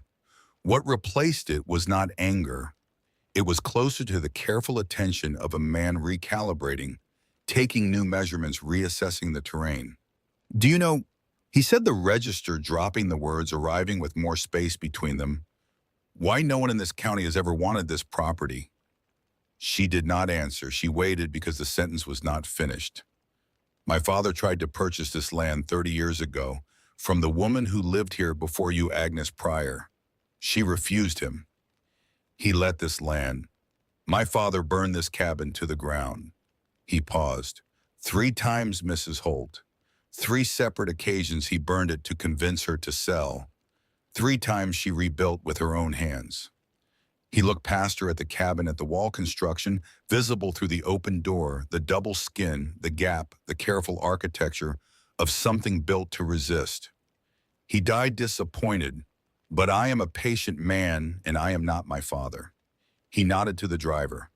"I'll give you until the first snow to reconsider." The buggy turned. Clara stood in the yard with the flower dust from the morning still on her hands, watching until the sound of wheels on frozen ground faded. Then she went inside, picked up Nora, and held her against her collarbone for a moment, with no other purpose than needing something solid to hold. Walt came the following morning. Before she could tell him about Harrett, he looked at her face and said, "Harrett." She confirmed it. He dismounted, stood beside his horse, looked at the ground for a moment in the way of a man who has been expecting something and does not find its arrival satisfying. "There is something I haven't told you." He went inside with her. He told her about the seventh notebook's back binding. Agnes had a habit developed over years of living in a place where uninvited visitors occasionally went through her belongings, of hiding pages she did not want found. The binding of the seventh notebook, he indicated the place with one finger, had come loose in its final years. Agnes had repaired it with a patch of leather. Behind the patch, Clara was already moving to the shelf. She took the seventh notebook down. She felt along the spine. At the back behind the repaired binding, her fingernail caught an edge. She pulled. A single folded sheet came free, thin paper folded twice the creases, still sharp after years of compression. She opened it on the table. It was a diagram, a wall system, the same basic principle as what she'd been building, but developed furthermore, fully resolved, the kind of design that comes from testing an idea through multiple iterations until the unnecessary elements have been identified and removed. A double-stacked system, an inner skin and an outer skin with a layer of packed prairie grass compressed between them. The dead air gap Agnes had written about in the seventh notebook was here, but deeper, better bounded, more deliberately managed. The thermal logic was immediately apparent: three distinct barriers rather than two, each slowing the movement of heat by a different mechanism, the whole adding up to something that would hold warmth inside a structure against conditions that would defeat the simpler version. At the bottom of the diagram, in Agnes's compressed handwriting, a title for the next one: When She Comes, for when the laughing stops being funny. Ruth, looking over Clara's shoulder, breathed in slowly. That would hold heat in a blizzard. Clara looked at the diagram for a long time. Then she looked at Walt, who was standing in the doorway with his hat in his hands, watching her face. Agnes hid that page after the winter of '73, he said quietly. She told me once she would only give it to the woman who came after her, the one she felt coming. He looked out the open door at the October sky over the cottonwood stand, the sky that had begun to carry, even in its blue stretches, the suggestion of something waiting behind it. I've been watching the sky all summer, Clara. She looked at him. It's coming this year. 12 days after Harrett's visit, she woke to the smell of smoke. Not the smoke of her own stove. Something hotter, newer, carrying the specific chemical note of burning green wood. Her wood, the wood she had spent 6 months cutting, splitting, carrying, stacking. Before she was fully conscious, she was upright, her body responding to the smell with the priority system of someone for whom wood is the margin between winter and death. She grabbed Nora, put her inside, shut the inner door, took the bucket from the wall hook, ran. The wood pile behind the cabin was a column of fire 30 feet high, the work of 6 months cottonwood cut in the summer before the draw dried up. Split stacked in the specific way Agnes had described for maximum drying this year's fuel surplus, in addition to what was already in the walls, was burning, with the enthusiasm of something that had been encouraged to burn rather than simply lit. She ran to the creek, filled the bucket, ran back through the water at the base where the fire was lowest, ran again. The mathematics of the situation became apparent within the first 3 trips. 1 bucket, 1 person, 1 creek. The arithmetic did not favor her. She ran anyway. Ruth heard it from the lean-to, was down the draw and running before Clara registered the sound of her coming. 2 buckets, 2 people, 1 creek. They worked for 2 hours, the kind of work that strips thought down to single repeated actions, the mind going quiet in the face of necessity. When the fire was finally reduced to smoking wet char, at the center of a blackened circle, the 2 of them stood in what remained and looked at it together. 2/3 of the wood pile. Gone. Clara sat down in the wet ash. Her hands were blistered on top of the cuts that were still healing. Her coat was burned through in one place where an ember had landed. The smell of smoke had replaced all other available information about the world. She sat in it and performed the accounting. What remained in the walls was fixed, could not be touched without destabilizing the structure. What had survived the fire was perhaps 1/3 of what she'd planned to have. The winter that Walt had been watching in the sky was not a winter for which 1/3 of the planned supply was sufficient. She sat in the ash. She thought about Harrett in his polished buggy. She thought he believed I would break here. She thought he planned this specifically for this moment, this calculation, this precise discovery that the numbers no longer work. She stood up. She looked at Ruth, who was standing at the edge of the burned circle with her son on her hip, soot across her forehead, watching Clara's face with the attention of someone waiting to understand what the next thing is. "We rebuild," Clara said. Ruth nodded. "Once." Clara said it again because once was not enough. The sentence needed to be said until it was true rather than possible. "We rebuild before the snow comes." Ruth looked at her for a moment. Then she shifted her son to the other hip. "Then we'd better start." Walt appeared the next morning without being summoned, which meant he'd seen the smoke from his place along the creek and understood the arithmetic as quickly as she had. He looked at the burned ground. He looked at her. He did not offer condolence or assessment. He said there was something he needed to tell her, and he went inside, and he told her about the hidden page, and she found it, and when she unfolded it on the table and saw what Agnes had spent a lifetime designing and a lifetime hiding, she understood something she could not have understood before this moment. Agnes Pryor had been through fire too. She had rebuilt too. She had arrived after years of being tested by the same forces that were now being applied to Clara at a design better than the one she started with. Walt took off his outer coat, hung it on the branch he used as a hook, picked up the spare axe and said, "Then we'd better start." The echo of Ruth's words was not coincidental. It was the statement of people who have identified what comes next. That was the last morning Walt Duggan chose not to stay. The sky lied on the morning of December 2nd, 1893. Clara would carry this detail precisely for the rest of her life. Not the storm itself, not the 9 miles, not the particular weight of Miriam Vance against her shoulder, but the way the morning presented itself as something it was not. The snow on the cabin roof had begun to melt at the edges, small irregular drips onto the wooden walkway Walt had constructed over the summer, each drop distinct in the cold air, almost musical. The temperature when she stepped outside with Nora, 3 years old now, 2 months past her birthday, wearing the wool cap Ruth had knitted from a shawl unraveled stitch by stitch over 3 evenings, sat somewhere between uncomfortable and bearable, the kind of cold a person can negotiate with. The sky held the pale blue of a winter morning that has decided to be civil. Clara was not looking at the sky. She was looking at the air itself, the way it sat, the particular quality of its stillness.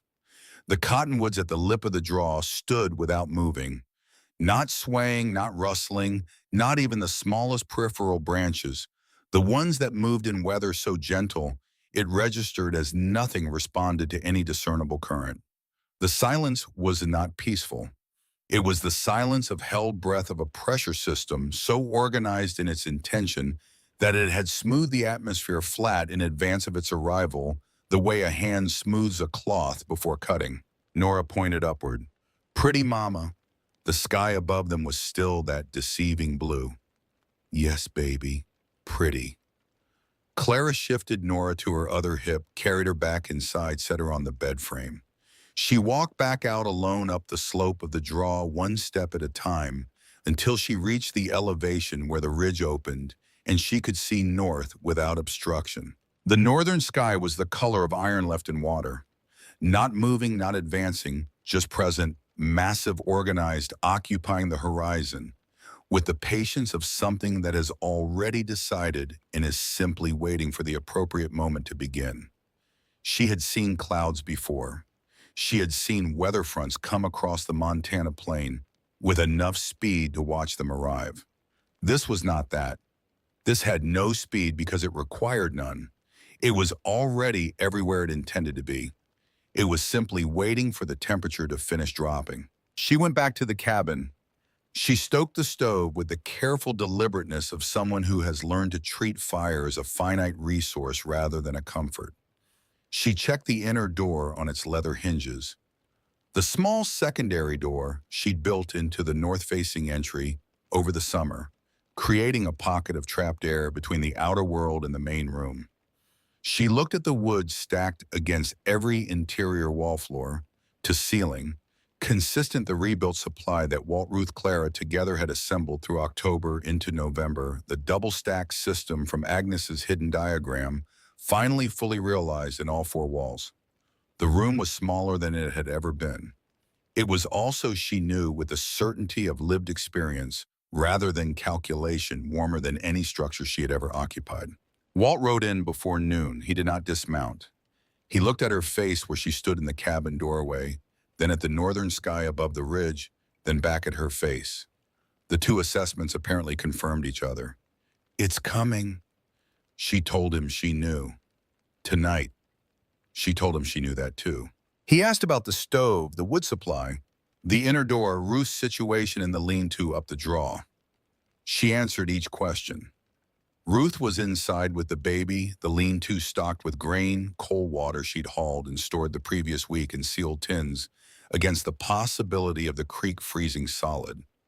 Walt listened to the inventory with the focused attention of someone running a final check against a list he's been maintaining in his head. Then he reached down from the horse. His hand extended, waited. She took it. He held it not briefly, not in passing, but with the deliberate intention of a man who has decided to acknowledge something he would not normally acknowledge. His grip was the grip of someone who has been doing physical labor since before she was born, the palm rough, the pressure measured. "Clara," she waited. "Whatever happens in Delworth tonight, tomorrow, 3 days from now, you stay in this cabin with your daughter. You hear me?" She did not answer immediately. He looked at her for a long moment, reading the silence correctly. "I will come when I can, after." She told him to be careful. The small motion at the corner of his mouth, the only form of expression he permitted himself, when something struck him as gently absurd, it appeared briefly. "I have been careful for 71 years, Mrs. Holt. The record speaks." He released her hand. He turned the horse. He rode up out of the draw, and she watched until he was gone, a black shape resolving into the ridge, then nothing. The temperature had dropped 12 degrees in the time it took her to walk back to the cabin door.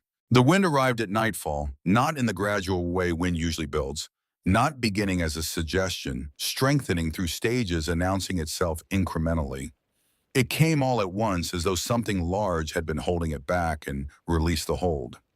The cabin took the impact across all four walls simultaneously, a concussive pressure that produced a sound from the structure she had not heard before.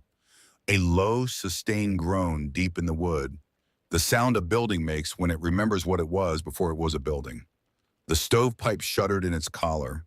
The inner door pressed inward against its hinges.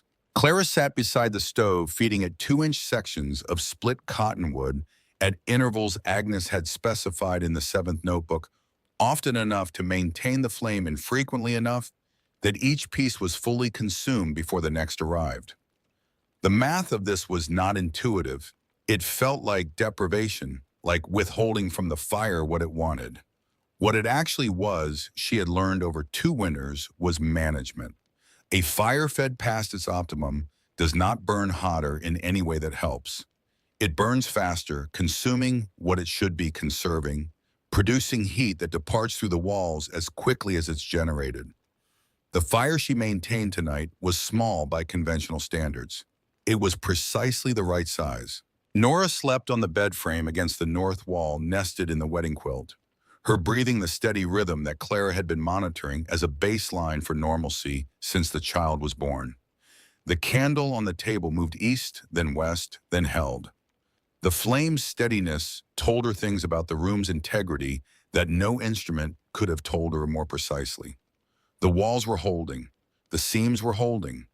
The design Agnes Pryor had spent decades refining, hidden behind a loose binding for 30 years, waiting for a woman who had not yet been born, was doing the work it had been designed to do. She pressed her palm to the inner wood of the north wall. Cool, not cold. The difference was not dramatic, it was everything.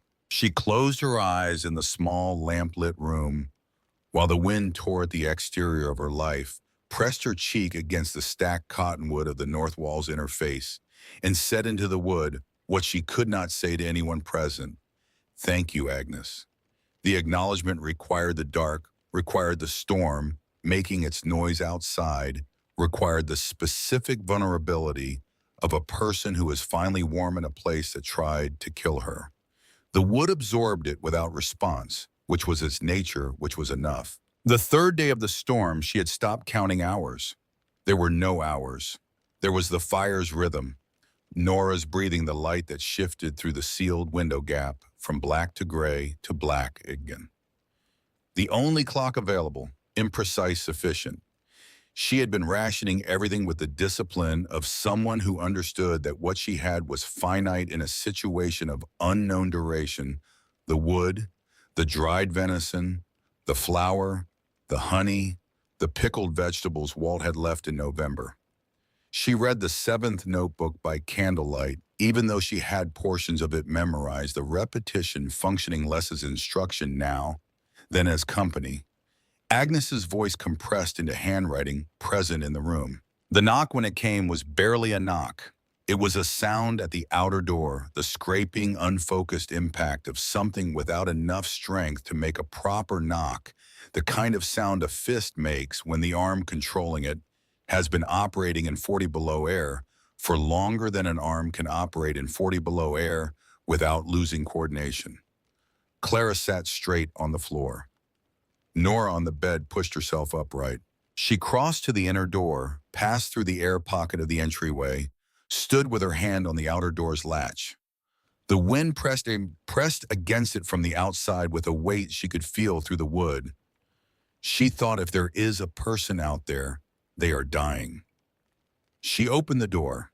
The storm entered first horizontal white, driven hard enough to sting the exposed skin of her face in the second before she registered what had come with it. Walt Duggan filled the frame, bent nearly double under some weight, his coat covered in a crust of ice that had formed over the outer wool during however long he'd been in the weather. He was carrying Ruth's son pressed against his chest inside the coat's opening, the child's face hidden the child's chest. She checked immediately before anything else moving. Behind Walt, both hands locked in the fabric of his coat at the back. Ruth Calder followed her face the wrong color, her lips drained to a gray blue that Clara recognized from Agnes's notes on cold injury as a sign that the body has begun prioritizing its core at the expense of everything peripheral. She pulled them inside, both doors closed. She steered Ruth to the stove, took the baby from Walt's arms. Walt went down to his knees on the floor, then sideways against the stacked east wall, and stayed there.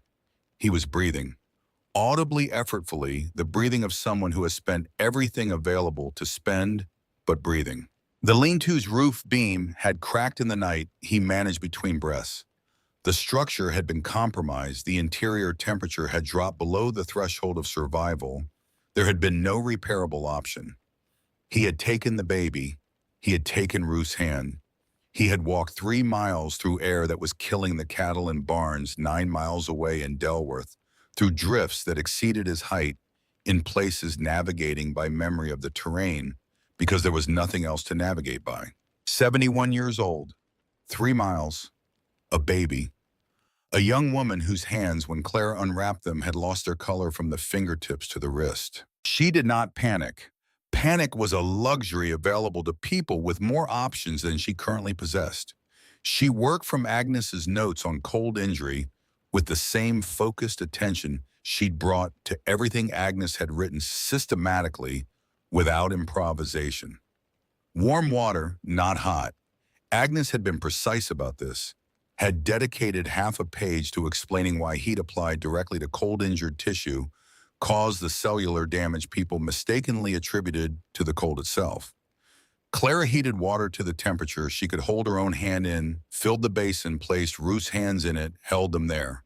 With her free arm, she held the baby stripped of his outer layer, pressed to her own chest beneath her shirt. Skin to skin, her body's heat, the most direct transfer mechanism available. And she waited. The baby cried. The sound was thin, tentative, the cry of a system that has been pushed very close to its limit. But it was a cry. A baby that cries is not a baby that is past crying. Ruth wept when she heard her son's voice. She wept quietly without drama, tears running down a face that was beginning to return to its own color as the warmth reached her. Nora had climbed down from the bed frame during all of this and crossed the room and climbed up beside Ruth on the bench and placed her small hand on Ruth's arm and kept it there, a gesture of comfort so precise and so complete that it required no supplementation. 3 years old, and she already understood that presence was the primary offering. Clara looked at her daughter patting Ruth's arm. She looked at Walt against the east wall, eyes closed, chest rising, frost melting from his coat into a puddle on the floor. She held Ruth's child against her own heart and understood something fully for the first time, not as information, but as experience. They were all going to live. All four of them in this room, in this structure that should have been worthless, were going to live. Walt, he did not open his eyes. How is the town? The pause before his answer contained something she recognized as reluctance. Not the reluctance of someone who doesn't know, but of someone who does. The town, he said, his voice reduced to its minimum operational level, is dying. He had ridden into Delworth the day before the storm arrived. He explained slowly, the words coming at the pace his depleted reserves allowed to warn them. He had told the people at the boarding house, told the men at the general store, told every person who would stop long enough to hear him. Something is coming, the kind of Calder the plane produces. Once in a generation, get your wood inside bank, your stoves, get your people together. They had laughed. Not everyone. Some had listened.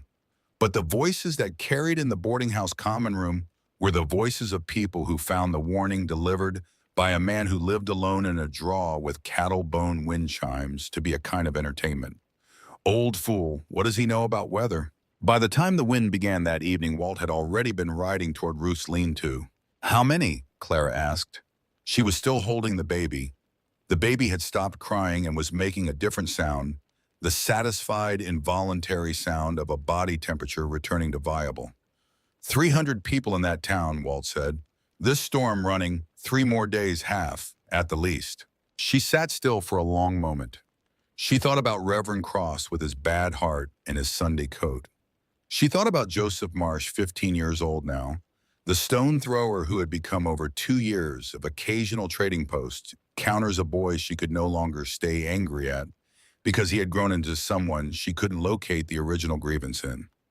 She thought about the Marlowe sisters, 2 old women who lived alone at the end of Hollow Road, in a house with thin walls she'd noticed even from the street. She thought about the children in the schoolhouse. She thought about Edmund Vance, who had never looked up, whose one cough at the gate she was still deciding the meaning of. She thought about Miriam. She thought about Beatrice Marsh. She handed Ruth's son back to Ruth. She stood up.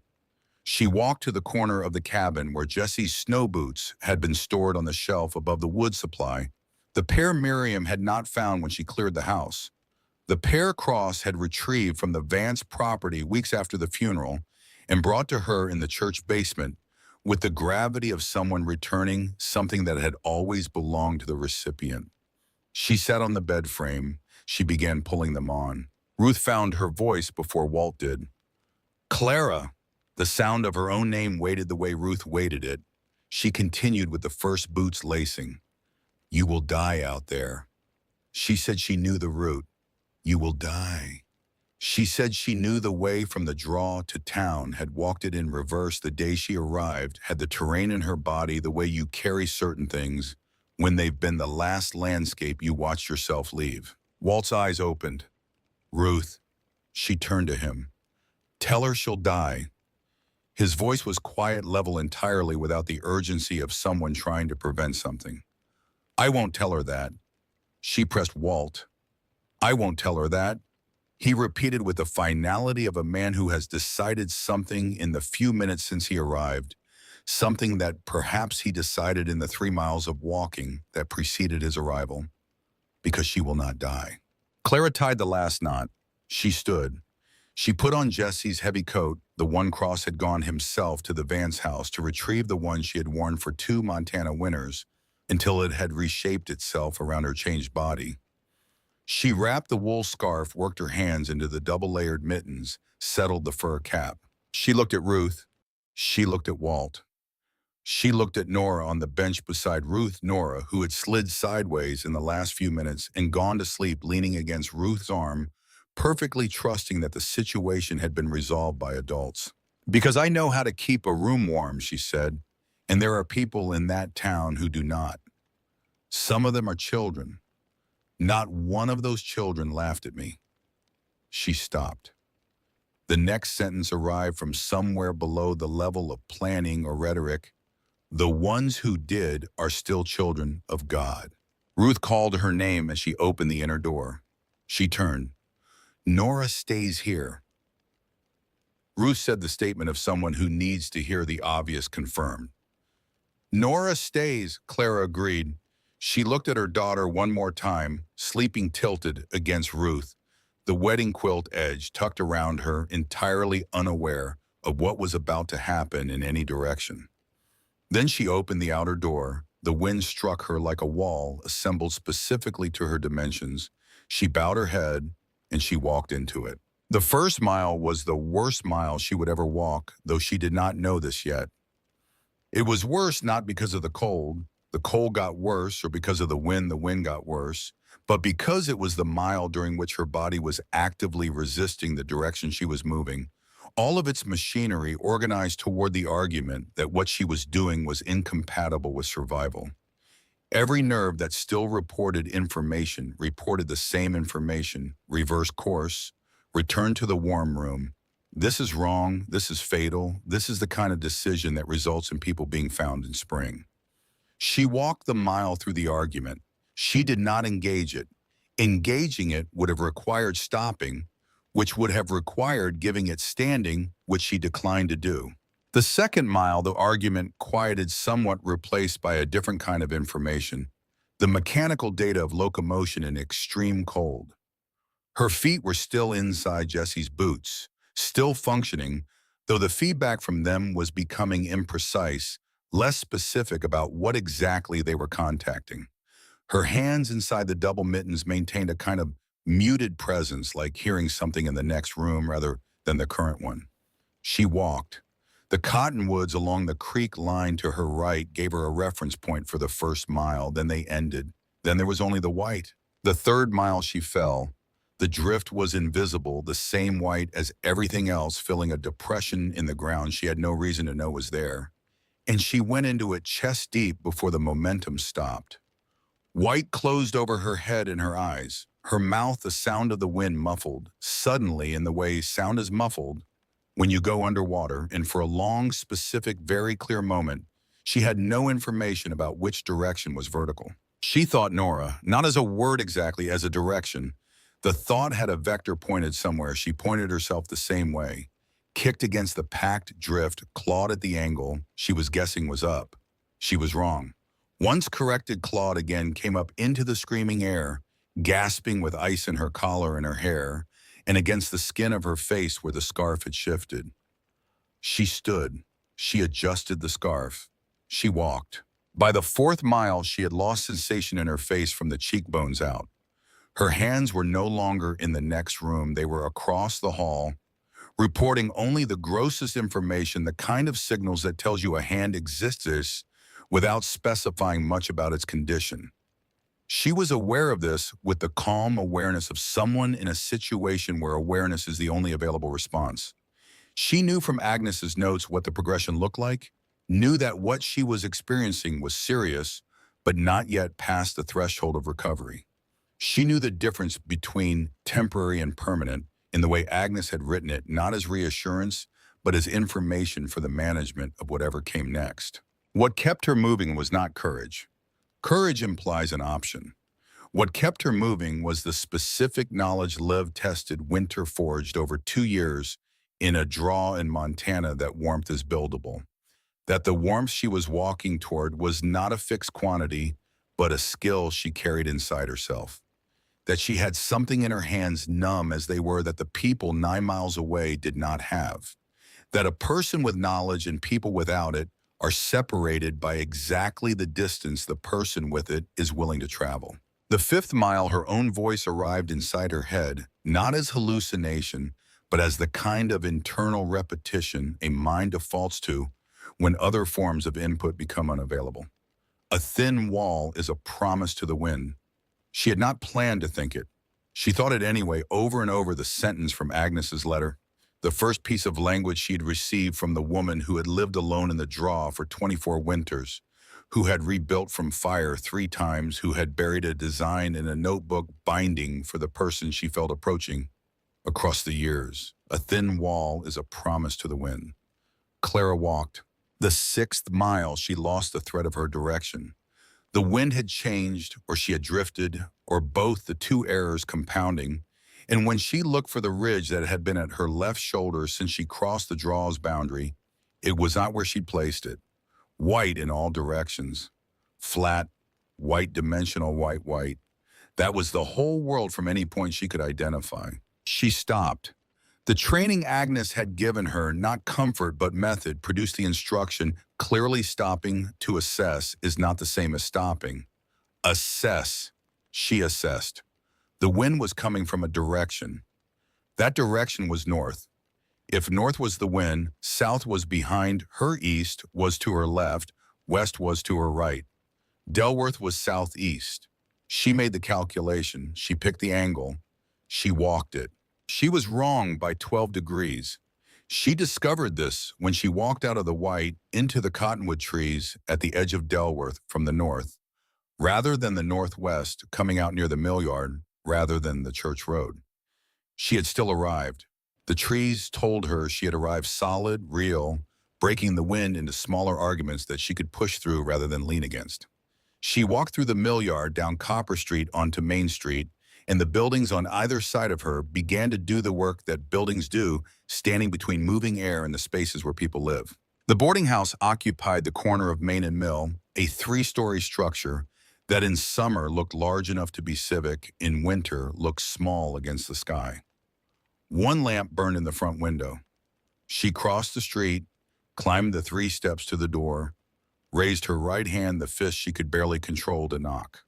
The door opened before she completed the motion. Beatrice Marsh stood in the frame. She looked entirely unlike the woman who had stood on the general store walkway 26 months earlier, with her hands on her hips and her voice raised to carry. That woman had been armored, organized, certain of her authority within a known set of rules.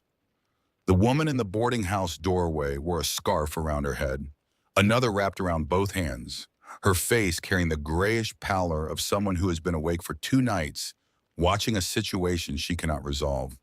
Her eyes were the eyes of a woman who has been counting bodies with the part of her mind that operates even when the rest is refusing to look directly at the count. When Beatrice Marsh opened the door and the wind entered with Clara, both of them together, the storm and the woman it had tried to kill her mouth opened. It opened, worked once without producing sound, and remained open. Clara pushed past her into the room.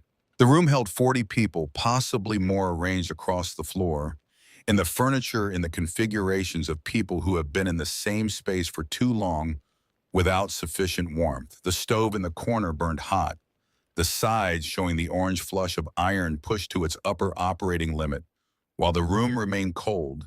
In the way rooms remain cold when the heat produced cannot compete with the heat lost. She saw it in 3 seconds. The thin walls, the uninsulated ceiling, the gaps along the window frames where cold air moved visibly in the candlelight. Everything the stove produced was going directly out through the structure's skin. These people were burning through their wood supply at maximum rate for minimum return, and they would run out before the storm did. Reverend Cross was in the chair nearest the stove, his coat distributed over 2 children sleeping against his legs, his face gray enough that she moved toward him before she registered that she was moving. His eyes found her and performed a slow clarification, processing what he was seeing, arriving at recognition, moving through surprise into something that was not quite relief, but was the shape relief leaves behind after it's been felt. He tried to stand. She put her hand on his shoulder. He sat back down. Clara. Her name in his mouth, the 2 syllables carrying everything the longer sentence would have. She turned to the room.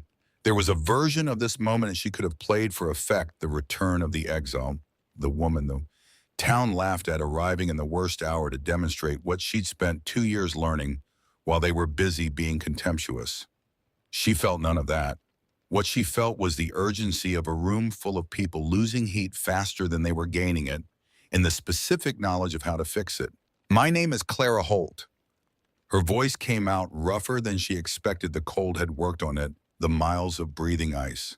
"I came from Ridgeback Draw, 9 miles. I came because I know how to make this room warm, and the way you're heating it now is giving everything to the walls and nothing to you. We are going to fix that."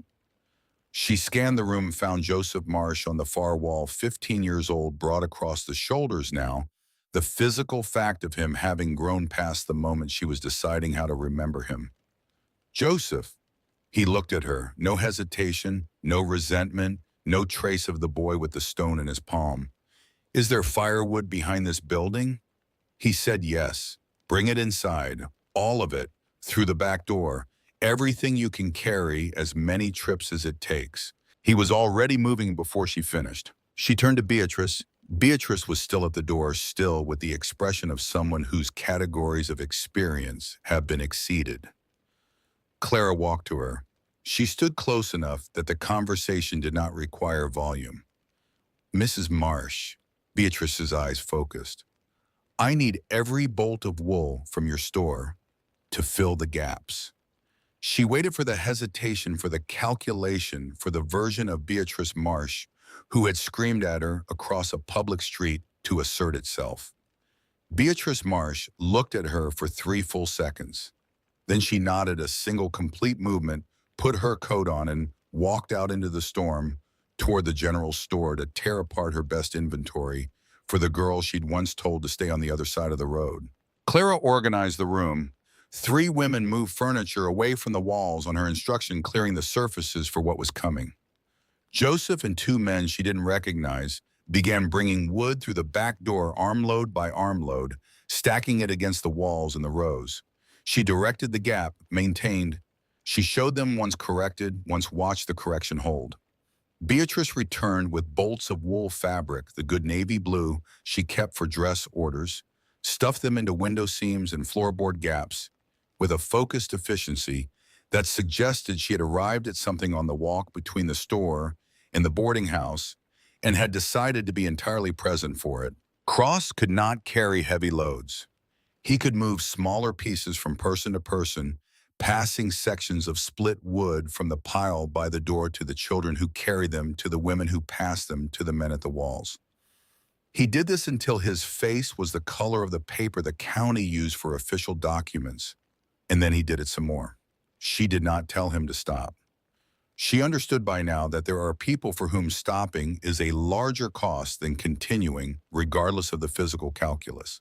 The 3rd hour, the room stopped getting colder. Not warm, not warm, not for another hour, but the bleeding stopped.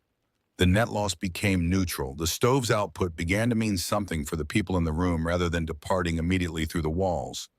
Clara felt it before she measured it, the way she'd learned to feel temperature change through her palms over 2 winters of pressing them to wood surfaces. The 4th hour, the room began degree by degree to accumulate warmth.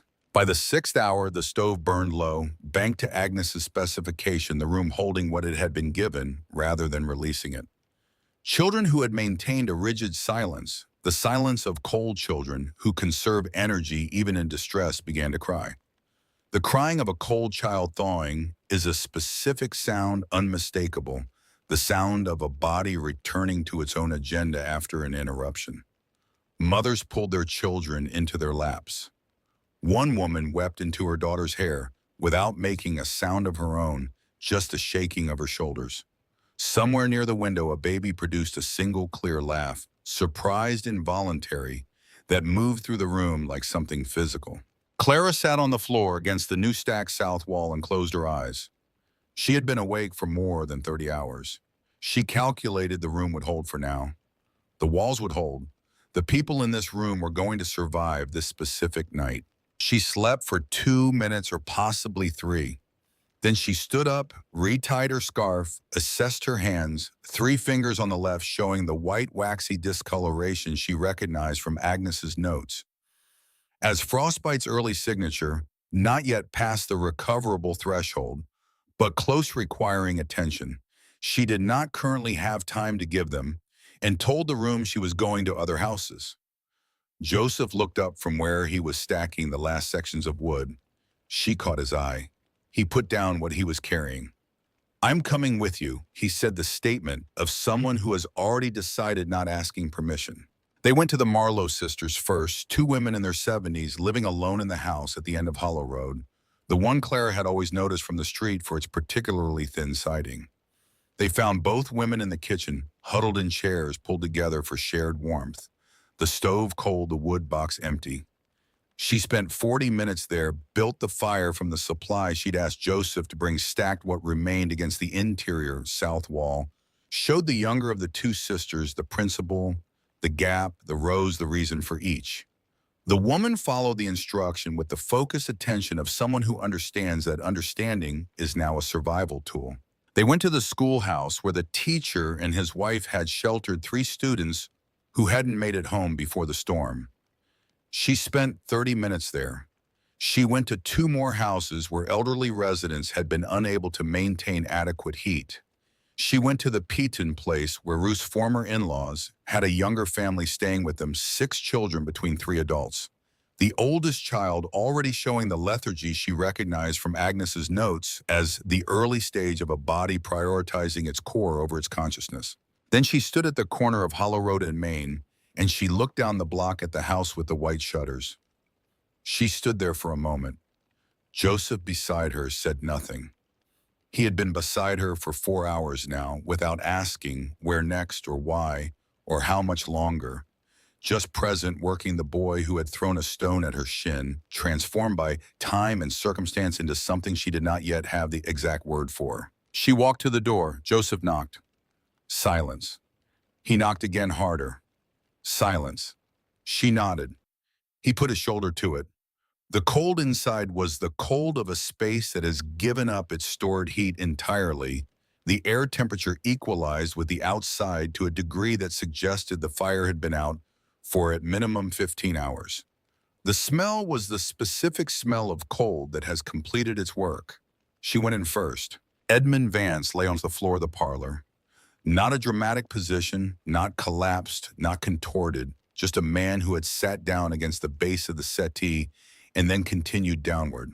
She knelt beside him, pressed her fingers to his neck, the left hand, the one with more sensation remaining, found the pulse faint present. "Pick him up," she told Joseph. "The boarding house, now." Joseph lifted the old man, Edmund Vance, the man who had stood at his own gate with his hands in his pockets and not looked up, who had coughed once, as she walked past with the unceremonious efficiency of someone performing a task that admits of no refinement. He carried him out. Miriam was in the kitchen. The chair she'd chosen was beside the cold stove, the instinct of someone who knew the stove was the warmest object in the room, even though the stove had been cold for 15 hours and was now simply the heaviest object retaining some differential warmth in its iron mass that the surrounding air had not yet fully claimed. She was unconscious, upright, her black wool coat buttoned, her posture maintained even in the absence of conscious maintenance, the posture of someone whose spine had decided that certain things would be upheld regardless of other circumstances. Clara took hold of her. Miriam Vance, who had held out the document at arm's length, who had said the words that had cost Clara her home, who had stood on the platform in the town square and made of a document, a weapon aimed at a 16-year-old holding her baby, weighed less than the architecture of her cruelty had suggested. She was a small, cold, unconscious woman who had made choices from inside the fortress of her own fear and had never found a way back out. Clara got her upright, positioned her weight across her own shoulders, stood. 9 blocks, no stops. The wind in the street between the buildings was broken by the structures on either side, reduced to something she could move through rather than fight, and she moved through it with Edmund's wife on her shoulder. She did not speak to Miriam or think about her or feel anything beyond the focused awareness of a body performing a task it is calculated it can complete. She carried her to the boarding house door. She handed her to the people inside. The storm broke on the morning of the 9th day. It did not announce itself. The wind simply stopped, maintaining its pitch, dropped through registers over the course of several hours from the sustained scream. It had held for 9 days to something that sounded like argument, then complaint, then comment, then nothing. The snow stopped. In the early morning of December 11th, for the first time since December 2nd, the sky showed stars. By the time the sun rose, it was the kind of day the Montana plain produces after major weather, as if in compensation. Cold, still cold, absolutely, but clear to the horizon in every direction. The light on the snow so precise, it cast shadows from individual crystals. Cross sat with Clara on the boarding house steps in that light. He had aged visibly across the 9 days, or she could now see the age that had been there. The heart trouble writing itself on his face in ways the distraction of ordinary days concealed. He held a cup of coffee he'd made from the last of what had been in the storeroom, weak enough to be almost theoretical as coffee real enough to be warm. He told her the count 19 souls lost in Delworth. He told her because she needed the comparison to understand the weight of what she'd carried 9 miles through the dark, that in the storm of 1873, a smaller town had lost 81. In the storm of 1852, before either of them was born, more than 100. He said her name the way he'd said it the day he put himself between her and the stone-throwing children, with the particular gravity of a man who has been given specific occasion to understand the value of a specific person. She was not looking at him while he spoke. She was looking east toward the cemetery hill, where Jesse Holt lay under 9 days of new-fallen snow. Jesse, who had been 19 years old, who had held his daughter like something that might dissolve, whose boots had just carried his wife 9 miles through the worst storm in 50 years to keep alive the people who had thrown her out. She had not done it for them. She had understood this clearly on the walk in the Mile of White, where she could not find the ridge, in the moments when the straightforward, physical facts of the situation made every motivation that was not purely essential fall away.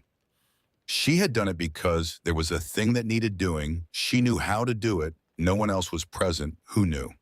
That was the entire arithmetic. Joseph Marsh came to her that afternoon. He had grown in ways that had nothing to do with height, some change in the composition of his face, the weight behind the eyes, the way he occupied the space in front of her, without the restlessness of someone waiting for permission. He stopped in front of her, where she sat on the boarding house steps. He was crying, which she suspected he had not planned to do, but had arrived at anyway. "Ma'am," she waited. "I'm sorry." She looked at him for a moment, this boy who had crouched at a hitching post and weighed a stone in his palm and made a decision she had been carrying in her shin ever since this same boy who had carried Edmund Vance to warmth, who had not asked once in 4 hours of house-to-house work what was in it for him. She got down from the steps so that they were level. "Your name is Joseph." He confirmed it.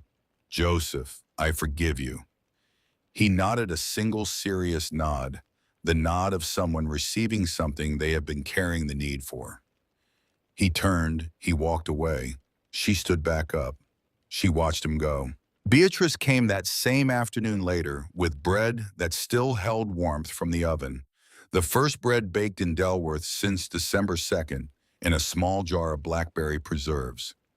She set both on the step beside Clara, without asking permission, stood with her hands inside her coat, looked at the street rather than at Clara's face. "There is nothing I can say." Clara told her that was correct. "I was a wicked woman." Clara said she was afraid. "Both," Beatrice said. "Both are true." She sat down beside her finally on the step. She put her hands on her knees.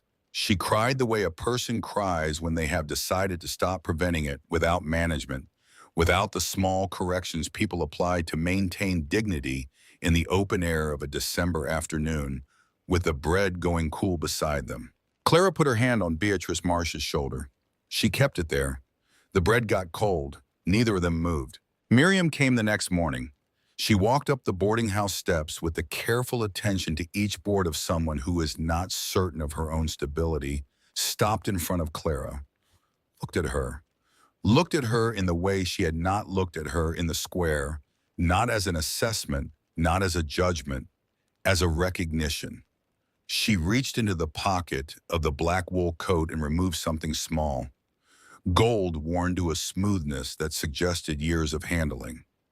Jesse's wedding ring, the one Miriam had taken from his finger at the burial, without saying so, without returning it. She held it out on her open palm. Clara looked at it there. The ring had been on Jesse's hand on the morning he died. It had been on his hand when the sawmill beam came down. It had been on his hand when they buried him. It had been in Miriam Vance's possession for more than 2 years, and Miriam had said nothing, and Clara had not known what to ask for. Miriam's voice when it came was reduced to something below its ordinary register, not whispered but diminished, the voice of a woman who is trying to say something without the armor she has worn for 50 years. I am asking for the chance to be a grandmother to Nora. Clara was quiet, not as a performance of consideration as consideration itself. The real thing, the kind that requires holding multiple true things at once. Nora had a grandmother. Nora had been kept from her grandmother by this woman's choices. Nora was 3 years old and did not understand what a grandmother was in the abstract, but would understand it perfectly in the particular if given the chance. That, Clara said, is Nora's decision to make when she is old enough to make it. She paused. But you can come to Ridgeback Draw once in the spring to meet her again, not as the woman who put us out in the road, as her grandmother. She reached out. She took the ring from Miriam's palm before Miriam could close her hand around it. The gold was warm from being held so long. Clara put it into the pocket of Jesse's coat against her chest next to the folded letter from Agnes Pryor. Miriam stood on the boarding house step and cried upright in the December light. Clara did not embrace her. She nodded once. Miriam turned and walked back down the street, and Clara watched her go, and the ring sat warm against her collarbone. Walt drove the borrowed wagon back to the draw 4 days after the storm broke. Clara and Ruth and Nora and Ruth's son arranged against each other under the quilts for warmth, the road still packed with storm snow that would be there until March. The 3 fingers on Clara's left hand had regained some sensation over those 4 days, not all of it, not the fingertip of the middle finger, which would remain imperfectly present for the rest of her life, sending its diminished signal on cold mornings, like a message from a distance, reminding her of the night she walked 9 miles toward people who owed her nothing by the accounting she'd been given. When the wagon came down into the draw and she saw the cabin wall's thick roof, intact smoke from the chimney, where Ruth had banked the stove before they left, the whole structure sitting in its draw with the solidity of something that has been tested and has not moved, she pressed her face into Nora's hair. Without explanation, Nora accepted this, patted the side of her mother's head with a 3-year-old's open palm, decided this was normal, went back to watching the cottonwoods. Douglas Harrett was arrested in the spring of 1894. Walt Duggan gave his testimony before the county court in March, traveling the 30 miles to the county seat in weather that was still closing roads and traveling them regardless. Harrett was convicted on the charge of willful destruction of property, specifically the woodpile at Ridgeback Draw, October 1892. At the sentencing, the judge also entered into the record because Walt had preserved. It had carried it all these years in the leather satchel under his cot. A letter written by Harret's father on his deathbed confessing to the 3 separate acts of arson against Agnes Pryor's cabin between 1855 and 1862. Douglas Harrett went to prison. He did not own the draw. He had never owned the draw. The draw had been Agnes Pryor's, was Clara Holt's, would remain Clara Holt's. Walt Duggan died on a Thursday morning in April, around 1894. He was found in his chair beside his stove by Clara, who had come to check on him when he did not appear on his usual day. He was not in distress. His face held the particular calm of someone who has arrived at rest from a long journey. The bone wind chimes he had made in the bad winter of 1873 moved in the spring air outside the window, the sound of them reaching the room where he sat, a dry, light percussion. Nothing like music, something better than music. He left her his notebooks, his tools, his horse, his blessing. She carried all four home. The railroad came through Ridgeback Draw in 1896. The land that 12 men in that square had publicly identified as worthless frozen wind, a widow's inheritance, something to be laughed at, was now valuable enough that three separate companies sent representatives with offers. Clara received each representative, heard each offer, thanked them for the trip. She did not sell. She built four more cabins, the double-stacked walls, the grass insulation, the inner door. She built them for four women who walked into the draw over the following years, each one arriving the way Ruth had arrived, with a child on her hip and nothing in her pocket, and the specific exhaustion of someone who has recently discovered that the people they trusted had limits she hadn't anticipated. Clara charged none of them. Ruth helped her teach. The children became students. The students became readers. The readers became people who could build their own walls. The ninth notebook was 10 years in the writing. She had not rushed it, had waited until the information in it was no longer what she was learning, but what she knew, the difference between notes taken in the process of surviving and instruction written by someone who has survived long enough to understand what the process actually requires. In 1901, on a morning in May, she opened it to a fresh page and wrote the first line that had been forming in her chest for years. To the next one, if you were reading this, then you like me, have been thrown away by the world. Nora was 12 that spring, tall with Jessie's brown eyes, the kind of precision in her mind that showed up first in mathematics and then in everything else, her hair braided in the single long plait she'd worn since she was old enough to sit still for the combing. She had grown up in the story rather than hearing it told, which meant she understood it the way you understand weather, not as narrative, but as the medium you move through, the thing that shapes you without your needing to decide to be shaped. A family arrived on a morning in late May, a woman of 19 with a girl of 7 on her back. The woman's husband, 3 months dead, at the same mill that had taken Jessie Holt, her brother-in-law's name on the deed before the burial was finished. The same story, the same carpet bag, the same weight around the eyes. Nora was the one who went to meet them. She walked the little girl, Hattie, 7 years old, serious, in the way of children who have recently been given information their minds are still expanding to contain around the property. Showed her the garden, showed her the second cabin where the newest resident was learning the stacking method with the focused application of someone for whom the lesson is not academic. Showed her the walls of the main cabin from inside where the cottonwood links, the crooked, soft, dismissed cottonwood that no one in Delworth would have bothered to cut, stood stacked floor to ceiling with the knotted particular integrity of something built to last by someone who understood what lasting required. Hattie looked at the interior walls for a long moment, the child's frown of genuine inquiry. "Why is the wood inside the house?" Nora looked at her. The answer had been in her body since she was 3 years old, since she had learned the word wall before she knew her own last name, since she'd watched her mother come back across 9 miles of dark storm to people who had given her nothing but cause for leaving. "My mother says," Nora told her, the words arriving with the ease of something that has been true for so long, it has become simply a fact about the world that the world is always throwing things away. But sometimes the thing the world throws away is the exact thing that saves you. You just have to be the kind of person who stops to pick it up. Hattie considered this. Not quickly, with the slow, serious thoroughness of a 7-year-old for whom ideas are still arriving in their full weight rather than being processed and filed. Then she nodded. "I want to learn that." Nora took her hand. "Come inside. I'll show you the notebooks." They walked toward the cabin door together.